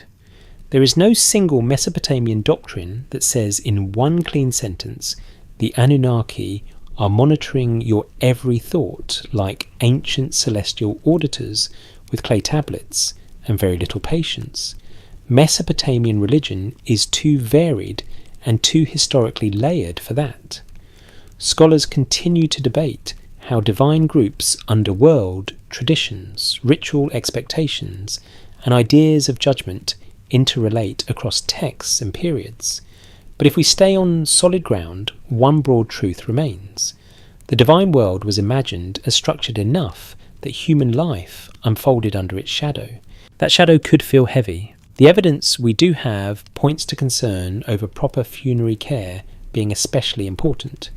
The dead in Mesopotamian tradition were often thought to depend on remembrance and offerings from the living. Neglect could worsen their condition. Most historians agree that this created a form of obligation stretching across generations. A person's responsibilities did not end with the day's labour or the temple's schedule. They extended to ancestors' graves, libations, and the fragile connection between the living household and the dead below. One interpretation is that this made morality deeply social. A more cautious explanation could be that what modern people call ethics was often embedded in ritual relationships rather than separated into purely personal conscience. In other words, behaving properly was not only about being good in an abstract sense. It was about keeping bonds intact with family, with the gods, with the dead, with the city's sacred routines. And that can make even ordinary mistakes feel cosmically awkward. Imagine forgetting a burial offering or mishandling a ritual duty. Perhaps nothing dramatic happens immediately. No thunderbolt. No theatrical voice from the heavens announcing that you have disappointed the sacred administration, but the anxiety lingers. What if the dead relative suffers because of your neglect? What if divine favour thins? What if misfortune begins to look less random and more like a consequence? In a world already rich with signs, omission becomes dangerous. Not because it is always visibly punished, but because it introduces disorder into a system people rely on. Historians still argue whether Mesopotamian belief linked misfortune directly to moral failing in consistent ways, or whether ritual mistake, divine whim, social duty, and raw bad luck remained entangled without a single neat explanation. That question matters. Ancient people were not always offered clear causal maps. Sometimes disaster happened despite proper devotion. Sometimes the wicked prospered for a while, just as they still do, irritatingly and with excellent timing. But uncertainty does not weaken belief. Often it intensifies it. When cause and effect are unclear, ritual care becomes even more important. A fringe idea proposes that Mesopotamian traditions preserve memory of literal divine judges, perhaps even non-human overseers who evaluated human conduct with technical precision. This theory isn't widely accepted, but it persists because judgment stories are emotionally irresistible. People want to believe someone is keeping score, especially when earthly justice looks inconsistent. Yet if the evidence is thin, we'll say so. The mainstream interpretation is less sensational, and more human ancient societies often used religion to reinforce obligation continuity and the feeling that life unfolds within a meaningful network of seen and unseen relationships. That is not proof. It is suggestive, not conclusive. Still, the suggestion is powerful. What if the story is pointing at something else?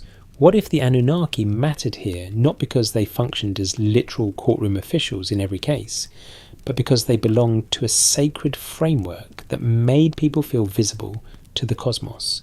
If we treat it as a possibility rather than a conclusion, then their role in early belief may have been part of a broader transformation.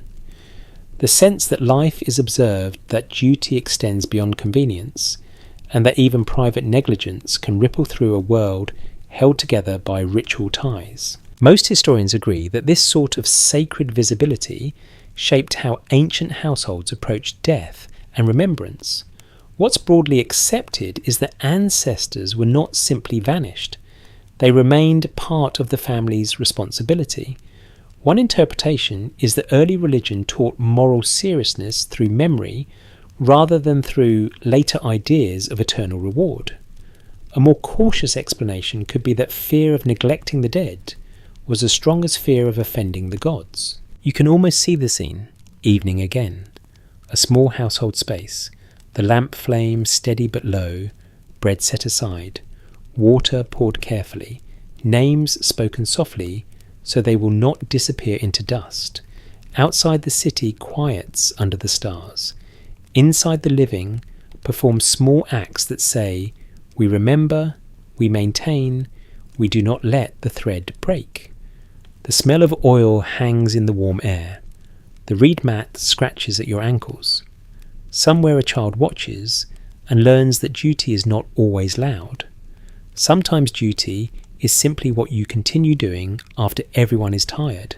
That kind of lesson outlives empires. Some parts are documented, some are interpretation, and some are gentle imagination. If the evidence is thin, we'll say so. But by now, the pattern is clear enough to follow in the hush. Mesopotamian belief did not only organise gods, kings, floods and stars. It organised human anxiety. It taught people that neglect has weight, that remembrance matters, and that moral life may begin not with grand declarations, but with repeated acts of care inside a watched universe. So as the lamp dims and the household settles, you begin to understand how sacred order enters the soul without needing to announce itself too loudly. It arrives through burial, rites, family duty, remembered names, and the persistent suspicion that nothing important is ever entirely unwitnessed. And once people start living that way, belief no longer stays in the temple. It comes home with them. Once a belief system has survived kings' floods, funerals, and the occasional celestial crisis, it becomes very difficult to keep it contained inside one city. Ideas travel. Sometimes they travel in dignity through scribal copying and formal ritual exchange.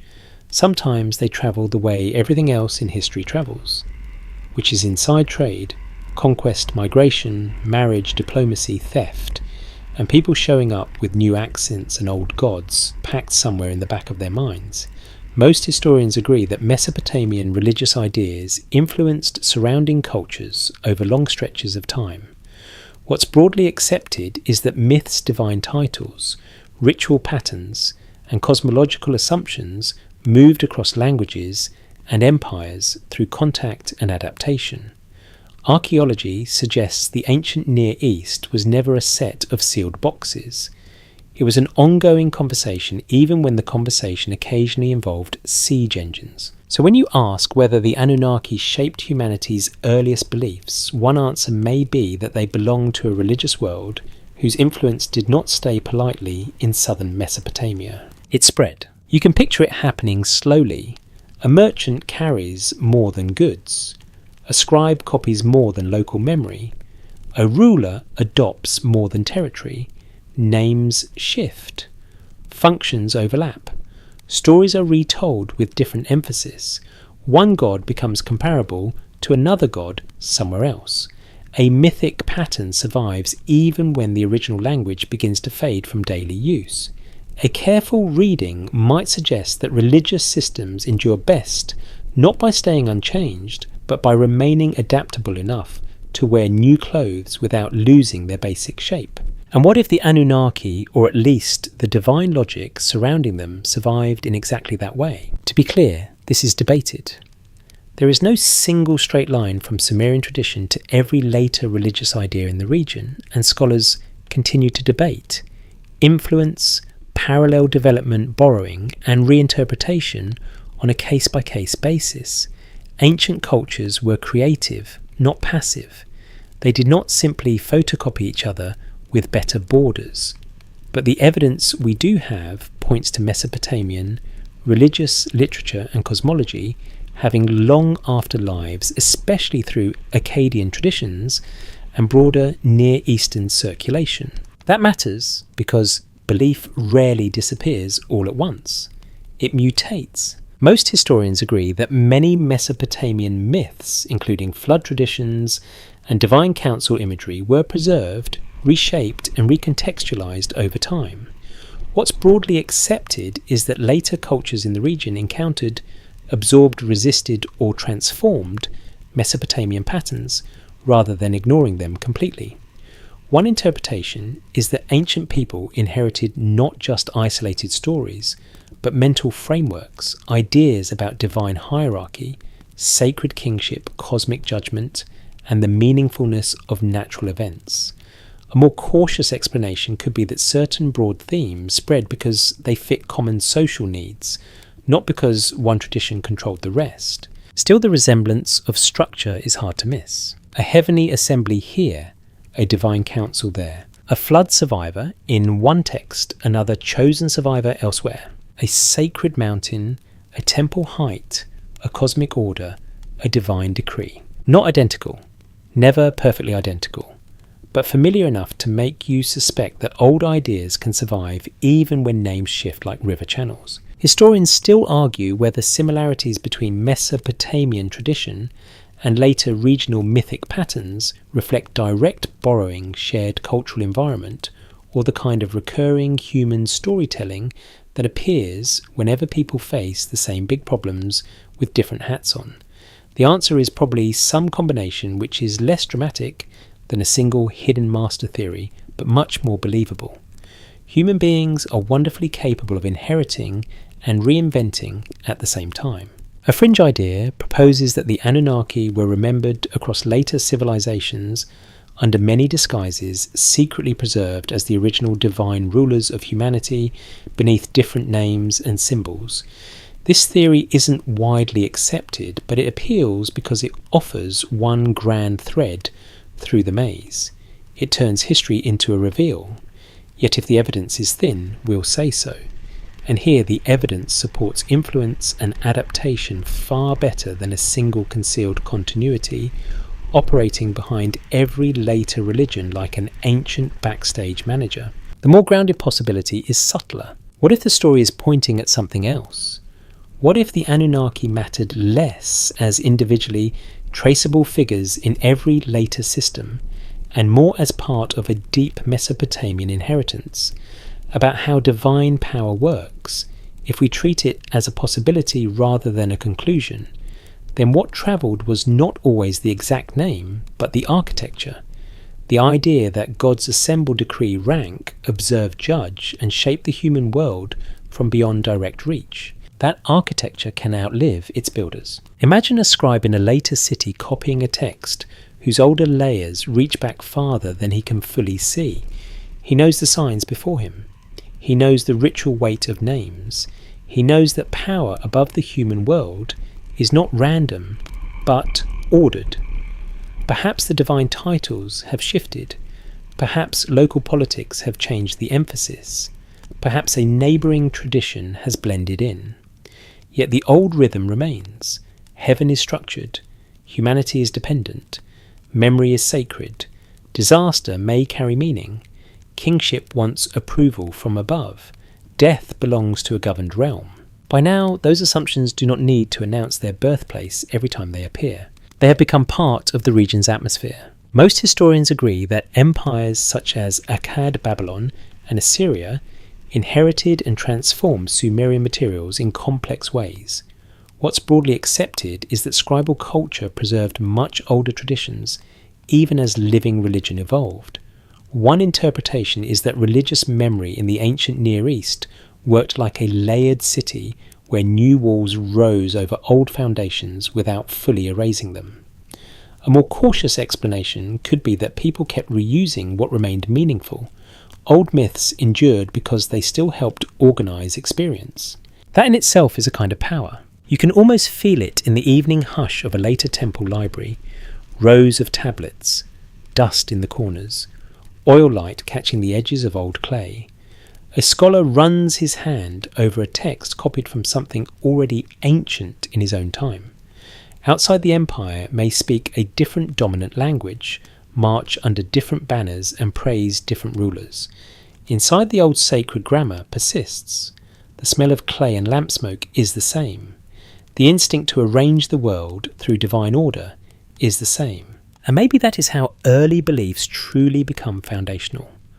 Not by freezing in place, but by continuing to shape the terms of thought long after their first cities dim. Some parts are documented, some are interpretation, and some are gentle imagination. If the evidence is thin, we'll say so. But if we keep the solid ground separate from the mist, one broad possibility stands quietly in front of us. The Anunnaki may have shaped humanity's earliest beliefs, not only through the myths that named them directly, but through the larger religious structures that survived and spread beyond their original home. So the night deepens again. The stars return above another city, another generation, another language, yet the old patterns keep breathing under new surfaces. Divine order still matters. Sacred memory still matters. The distance between heaven and earth still asks to be explained.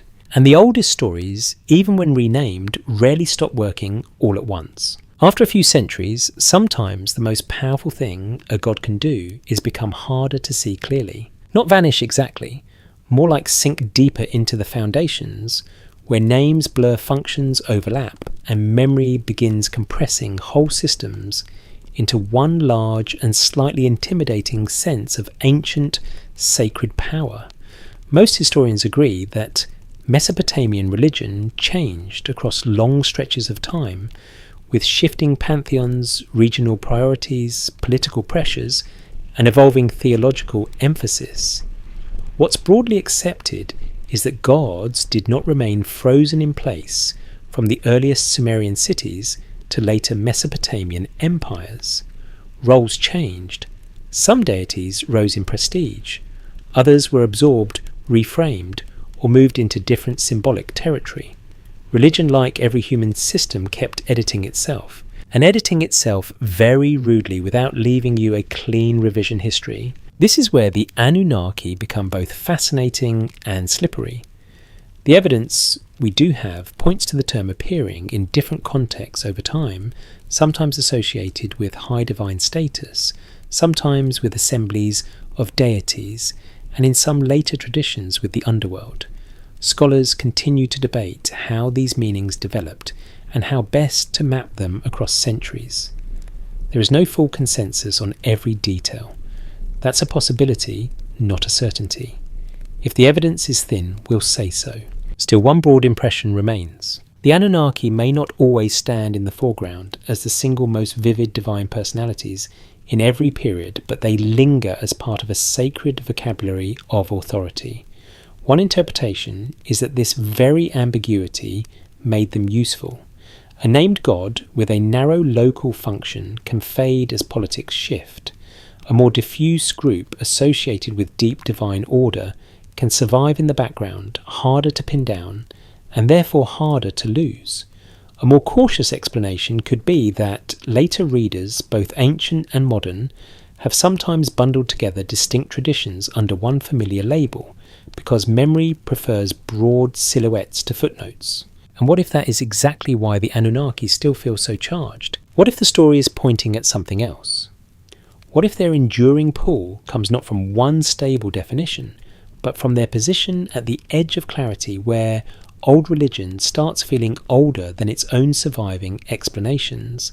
The mystery is not in what we know, but in what we can't confirm. We're not proving anything tonight, we're following clues. Picture a later temple scholar or priest moving through shelves of tablets. Some texts are copied faithfully, others excerpted, others cited in fragments. Names recur, formulas recur. But living ritual has changed since the days of the earliest cities. Political centres have shifted, empires have risen and fallen. The gods still matter, but the arrangement around them has been refurnished several times. The room smells of clay dust, lamp oil, and old plaster. Outside, a newer ruling house asserts its own divine favourite. Inside, older names remain lodged in the archive like bones beneath rebuilt streets. Most historians agree that later Mesopotamian traditions often preserved older material while reinterpreting it. What's broadly accepted is that scribal culture could conserve ancient texts even when everyday religious emphasis moved elsewhere. One interpretation is that this produced a layered sacred world in which very old divine categories took on an aura of depth simply because they were old half understood and repeatedly transmitted. A more cautious explanation could be that the Anunnaki became symbolically weighty, partly because later tradition inherited them through reverence rather than constant explanatory clarity. That kind of reverence can do strange things. The less often a figure is explained in plain terms, the easier it becomes for later minds to fill the silence with significance. Ancient silence is especially powerful. Give people a partially understood divine label from deep antiquity, and they will build ladders to the moon with it. A fringe idea proposes that the Anunnaki were intentionally hidden behind changing theological language because they represented an earlier class of superior beings whose identity later religions tried to veil. This theory isn't widely accepted, but it appeals because hidden things always seem more important than visible ones. Yet let me rephrase that more carefully. Religious change usually reflects the messy reality of living traditions, not a tidy cover-up stretching across millennia with suspiciously cinematic timing. The stronger explanation is more human. Religions accumulate layers. Names survive even when their original emotional force shifts. Titles become formal. Rituals preserve traces that no one fully unpacks each day.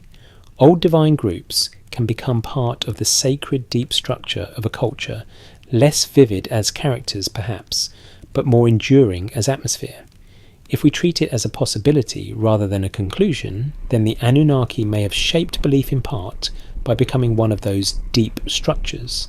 Not always front-facing, not always clearly defined, but still helping hold the idea that sacred power is ancient ranked and larger than current political fashion. Historians still argue whether later Mesopotamian theology should be read mainly as continuity with earlier Sumerian religion as major reinterpretation, or as a blend too complicated for tidy categories. That debate matters because it reminds you not to force stability where ancient evidence shows movement. The past is not one statue, it is a city rebuilt again and again on the same mound. Foundations remain, but the skyline changes. The Anunnaki fit that image almost too well. They remain in the mound, sometimes visible in a line of text, sometimes implied in the background logic of divine assembly, sometimes linked to darker regions below, sometimes simply present as one of those old religious categories that later ages inherit with respect and uncertainty. That uncertainty does not weaken their role in the imagination, it strengthens it. Once a sacred idea settles into the foundation, it begins shaping the rooms above it, whether or not everyone names it every day. Most historians agree that later peoples often experienced ancient religious memory through partial preservation, not through perfect understanding. What's broadly accepted is that texts, rituals, and institutions can outlast the clarity of their own origins. One interpretation is that this creates an almost subterranean authority. A more cautious explanation could be that the emotional prestige of antiquity itself lends power to old divine language. If something has been repeated for centuries, it begins to feel like bedrock. And bedrock is persuasive. You can almost hear the silence of the archive now. Not empty silence, but layered silence. Clay tablets stacked in darkness. Names impressed long ago. The faint scrape of a stylus on a fresh copy. Somewhere outside, a city alive with market noise, royal announcements and ordinary fatigue. Somewhere inside, the old divine vocabulary still waits, still humming quietly beneath newer forms. Some parts are documented, some are interpretation, and some are gentle imagination. If the evidence is thin, we'll say so. But by now, the pattern is difficult to ignore. The Anunnaki may have mattered not only when they were fully named and narratively active, but also when they became part of the sacred basement of memory. A civilization does not need to explain every foundation stone in order to keep standing on it. So the night grows deeper, the lamps burn low, the oldest names remain. Less visible perhaps, but somehow heavier for that. And in the long history of belief, hidden depth often shapes the surface more than the loudest visible thing, which is admittedly a very old trick. By the time ancient names reach the modern world, they have usually collected a strange amount of luggage. A little archaeology, a little guesswork, a little genuine scholarship, a great deal of projection, and somewhere in the middle of all that, a powerful human habit of turning old mysteries into mirrors for present-day anxiety. Most historians agree that many modern claims about the Anunnaki go far beyond what ancient Mesopotamian texts actually support. What's broadly accepted is that the surviving tablets describe divine beings within the religious imagination of ancient cultures, not a neatly documented record of advanced visitors handing civilization a starter kit and a stern memo. The evidence we do have points to mythology, ritual, theology, political symbolism, and literary tradition. That is already plenty. Apparently, however, plenty is never enough for the internet. You can see how the modern transformation happened.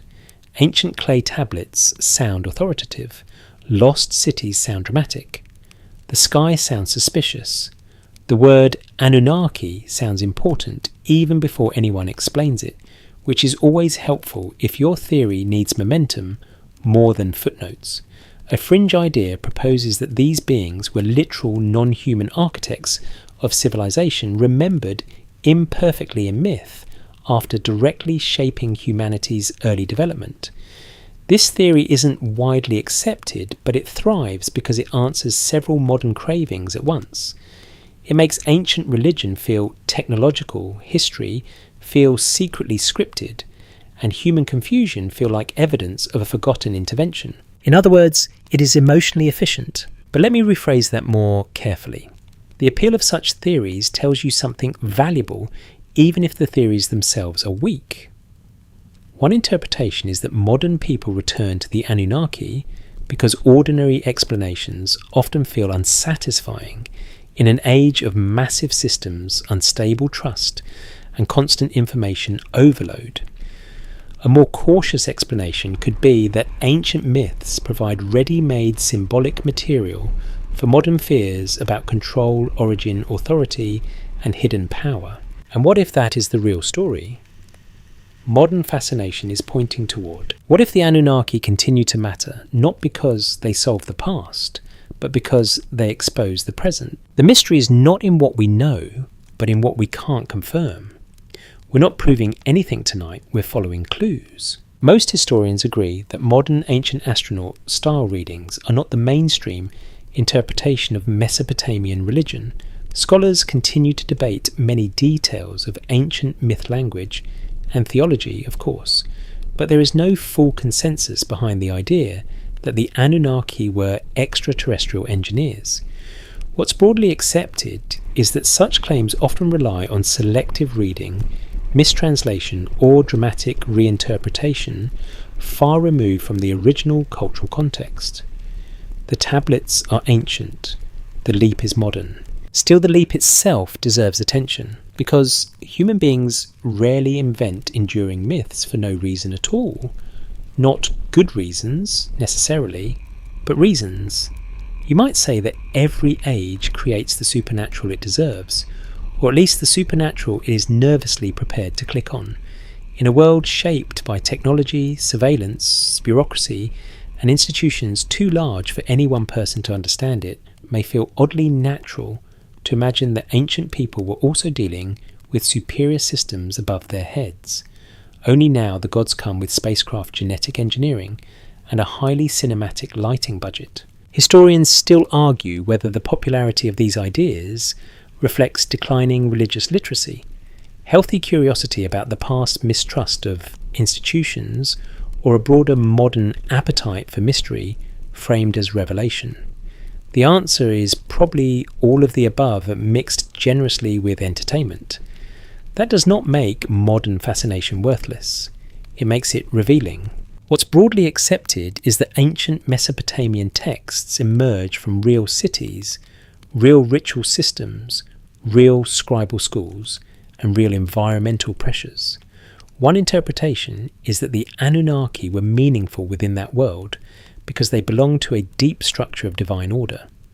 A more cautious explanation could be that modern readers often miss that structure because they are searching for a different kind of answer, not a religious one, not even always a historical one, something more total, something that says everything fits if you just uncover the right hidden layer, which is a very tempting promise when life feels random. Imagine a modern reader late at night, glowing screen in hand, moving from article to article, image to image, ancient seal to translated line, half wondering whether every official explanation is too small.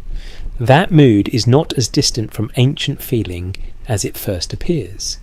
The ancient Sumerian priest watched the heavens for order. The modern internet wanderer scrolls for hidden order. Different tools, same nervous species. The evidence we do have points to a simpler and more grounded reality. Mesopotamian religion developed through time, place, power, fear, ritual, and imagination. The Anunnaki belong to that religious world. They do not need to be literal cosmic programmers to matter. In fact, turning them into that may flatten the richer question of why human beings repeatedly imagine great powers shaping their fate. What if the story is pointing at something else? What if modern Anunnaki theories are less about ancient Mesopotamia and more about the modern inability to believe that history could be both ordinary and profound? Mud brick cities, flood trauma, temple labour, political hierarchy, death rituals, celestial omens, scribal memory. To many people that sounds too human, too local, too explainable. So the theory reaches for bigger machinery, but the human story is already large. A careful reading might suggest that the earliest beliefs did not need advanced technology to become powerful. They needed only uncertainty, memory, hierarchy, ritual, and a sky full of recurring patterns. Those ingredients are enough to produce civilizations, religions, and myths that still cling to modern imagination thousands of years later. If we treat it as a possibility rather than a conclusion, then the modern reinvention of the Anunnaki may actually confirm how durable those early frameworks remain. We still long for hidden order, we still imagine superior watchers, we still ask whether someone arranged this before we arrived. Some parts are documented, some are interpretation, and some are gentle imagination. If the evidence is thin, we'll say so. And here the evidence is thin for literal ancient super beings shaping civilization in the modern speculative sense. But the evidence is very strong. For something else, human beings preserve old divine patterns, because those patterns continue answering emotional needs. That may be why the Anunnaki survived their own world. Not as precise theology for most modern readers, but as a magnetic symbol. Ancient authority, hidden design, lost beginnings, cosmic hierarchy. The word gathers all of that into itself now, whether scholars like it or not, and scholars, to be fair, tend to like accuracy more than spectacle. A healthy instinct, even if it does make fewer dramatic thumbnails. So as the night deepens and the modern screen light fades in your mind back into the glow of ancient lamps, the distance between then and now narrows for a moment. The old clay tablets and the new restless questions are not the same, but they rhyme.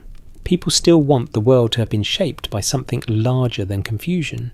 And perhaps that longing, more than any sensational theory, is what the Anunnaki still reveal. By now, after temples and graves and floodwater and tablets and stars, a quieter realization begins to settle over everything like evening dust. Human beings may not only invent gods to explain the world, they may also need gods, or at least some idea of watchers, in order to endure the world without feeling entirely abandoned inside it. Most historians agree that religion in early civilizations helped people frame suffering hierarchy, natural cycles, danger, duty, and hope in ways that made life more intelligible. What's broadly accepted is that Mesopotamian belief did not float above ordinary existence like a decorative cloud. It was stitched directly into agriculture, kingship, death, law, ritual, weather, and memory. Archaeology suggests that sacred life was not separate from survival. It was one of the main ways survival was interpreted.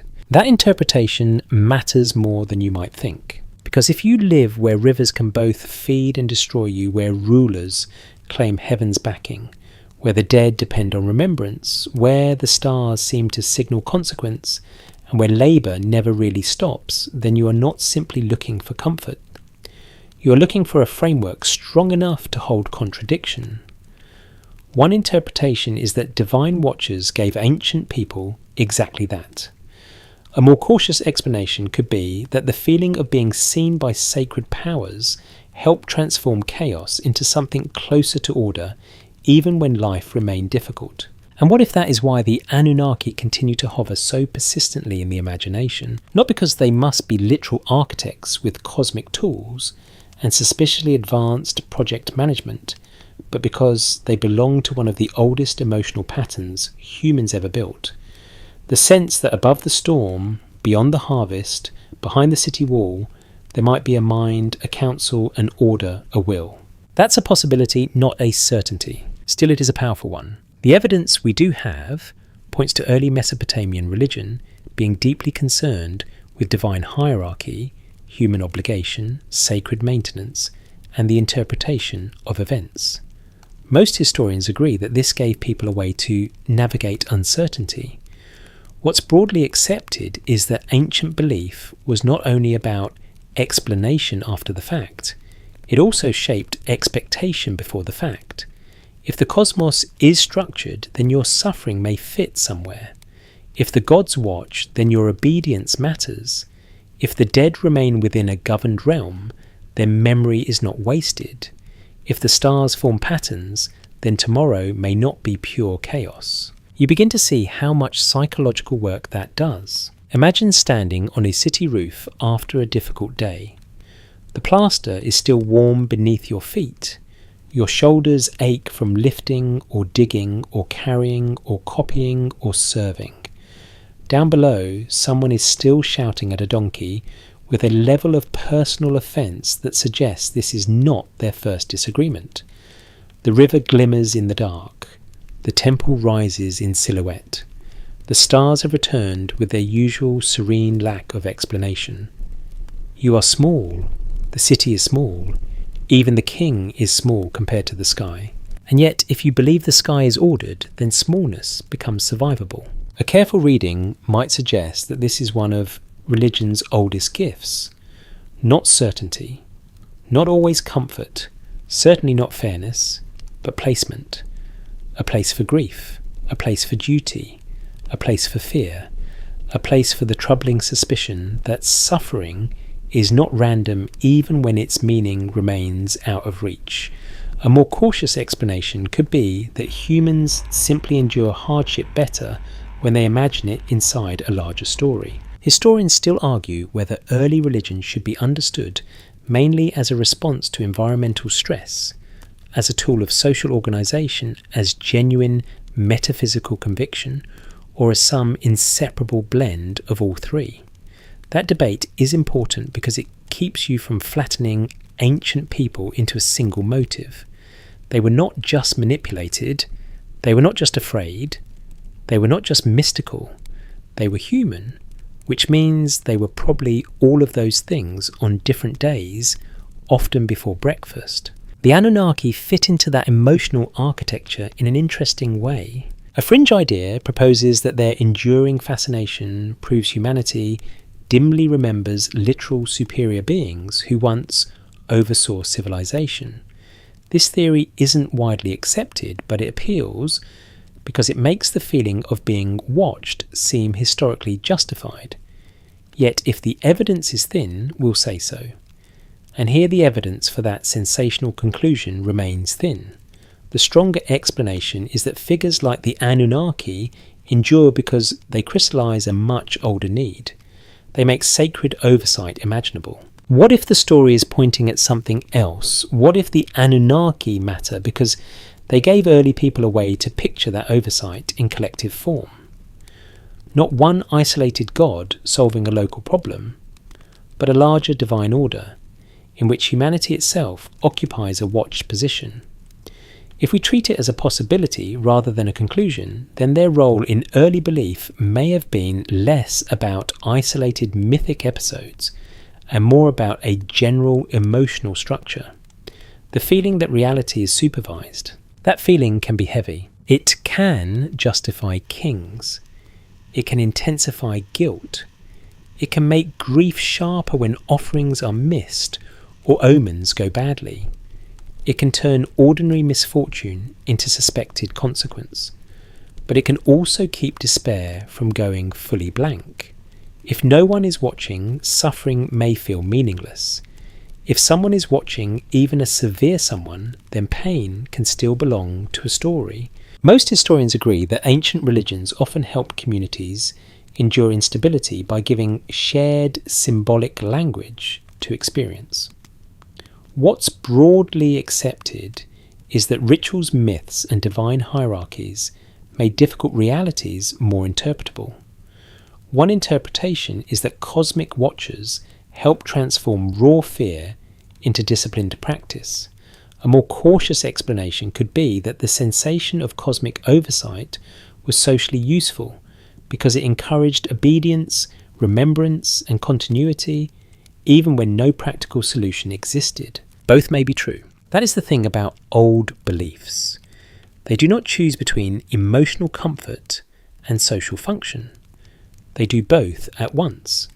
A temple offering can reassure the anxious heart and reinforce the economic system. A burial rite can honour the dead and train the living in duty. A heavenly omen can produce genuine awe and political caution in the same moment. Religion is efficient that way. It rarely wastes a symbol. You can almost hear the city settling again. Reed mats rustling, a jar lid placed carefully down. Somewhere in the distance, low music or prayer. Somewhere closer, the hush of parents telling a child why the gods must be respected, why the offerings matter, why the stars are not just lights, why the dead are not truly gone if they are remembered. The smell of warm mud brick and oil lingers in the air. A moth stutters against a lamp flame and learns a lesson about proximity the hard way. And all of it together forms a single quiet conclusion. Humans endure better when the world feels inhabited by meaning. Some parts are documented, some are interpretation, and some are gentle imagination. If the evidence is thin, we'll say so. But the broad shape of this seems hard to miss. The Anunnaki may have endured in memory myth and modern fascination because they belong to a sacred pattern older than any one tablet. The pattern in which human beings imagine great watchers, not only to explain the world, but to remain bearable within it. So you stay on the rooftop a little longer beneath the immense night and understand something almost tender. The oldest beliefs may not have begun as answers. They may have begun as company. And in a dangerous world, company from the cosmos is no small thing. At the end of a long night in ancient Mesopotamia, after the river has gone dark and the temple lamps have thinned to a few steady points of gold, you are left with one final task. You have to separate stone from starlight. Most historians agree that the beliefs of early Mesopotamia grew from real conditions: river agriculture, fragile cities, organised labour, temple economies, dynastic politics, funerary care, and careful observation of the natural world. What's broadly accepted is that these were not people idly inventing grand mysteries for entertainment while reclining comfortably on decorative cushions. They were building systems of meaning inside a demanding landscape. Archaeology suggests that religion emerged through the same daily realities that shaped every other part of life. Mudbrick, grain, floodwater, memory, burial, kingship, and sky watching all helped form the sacred imagination. That is the stone. It is solid enough to stand on. And yet the starlight matters too, because once human beings begin arranging reality into sacred pattern, the imagination enters not as a flaw, but as part of the mechanism. One interpretation is that Mesopotamian religion became powerful precisely because it combined practical life with cosmic scale. A more cautious explanation could be that people built their beliefs from what they knew best and then extended those structures upward and downward into heaven and the underworld until the whole world felt inhabited by rank will and consequence. And what if that is where the Anunnaki belong most meaningfully? Not necessarily as secret engineers hidden inside every later theory, not as a shortcut that explains all religion with one dramatic reveal. To be clear, this is debated. Scholars continue to debate the roles, contexts, and historical development of the Anunnaki across different texts and periods, and there is no full consensus on every detail. If the evidence is thin, we'll say so. But if we keep the solid ground separate from the mist, a broad possibility remains. If we treat it as a possibility rather than a conclusion, the Anunnaki may have shaped humanity's earliest beliefs by belonging to one of the oldest sacred architectures ever built. The idea that reality is ordered by powers greater than human beings, that existence has ranks that suffering and labour fit inside a larger system, and that the visible world is only part of the story. That possibility is suggestive, not conclusive. Still, it has weight. Most historians agree that Mesopotamian religion gave structure to uncertainty. What's broadly accepted is that temples coordinated ritual and economy kingship drew legitimacy from the divine myths interpreted, labour and origin. The dead remained tied to the living and the stars were watched for signs. One interpretation is that the Anunnaki mattered not because they stood alone above all other divine names, but because they helped express a divine order vast enough to make human life feel placed rather than abandoned. A more cautious explanation could be that later readers, ancient and modern alike, have given them some of that grandeur by reading old sacred depth into an already complex tradition. Historians still argue whether the enduring fascination with the Anunnaki comes mainly from their ancient religious role, their later reinterpretations, or modern projection onto incomplete evidence. That question is worth leaving open. Some mysteries should remain a little dim around the edges, not because confusion is holy, but because certainty can be too eager, too polished, too pleased with itself. Ancient religion rarely gives you a tidy answer. It gives you layers. You can feel those layers now if you return in your mind to the city at rest. A canal glimmering under the moon. A temple wall holding on to the day's warmth. A shelf of tablets cooling in silence. A family asleep behind reed screens. A grave beneath packed earth. A priest somewhere awake a little longer than he wishes, tending a lamp, keeping routine alive for one more night. The smell of clay and oil lingers. The stars remain overhead, arranged into meaning, whether or not any one human being fully understands them. That is how belief works at its deepest. It does not always answer the question directly. Sometimes it teaches you how to live with the question.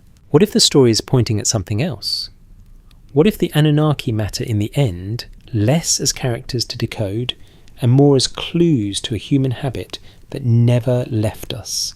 The habit of looking at power and imagining it above us, looking at death and imagining it governed, looking at the sky and imagining it legible, looking at suffering and hoping it belongs somewhere even if the explanation remains incomplete. A fringe idea proposes that all this points to literal external beings who design the foundations of civilization and linger still in memory. This theory isn't widely accepted, but it survives because it offers modern drama to an old longing. The stronger explanation is quieter. Human beings have always reached for sacred patterns when life feels too exposed to bear without them. And that may be the real inheritance. Not a hidden machine beneath history, but a deep instinct within history. To make order, to preserve names, to feed the unseen, to honour the dead, to watch the sky, to say even in hard times that the world is not empty. Some parts are documented, some are interpretation, and some are gentle imagination. If the evidence is thin, we'll say so. We'll keep the solid ground separate from the mist. But now, with the city dim and the night nearly finished, you can let both remain where they belong.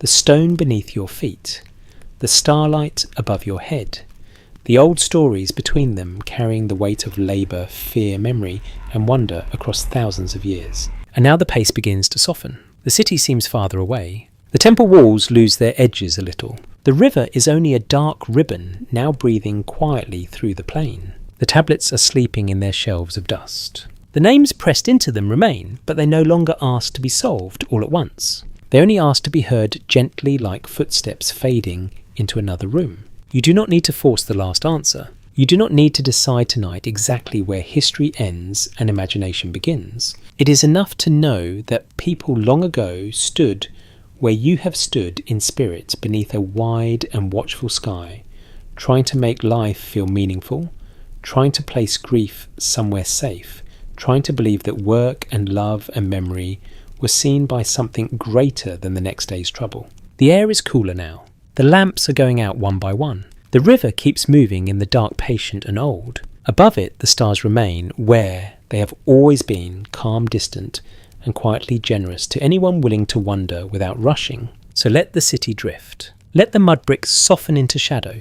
Let the temple steps grow still. Let the old divine names settle like dust on clay. And let yourself rest with the simplest thought of all. Long before certainty there was longing. Long before answers there was awe.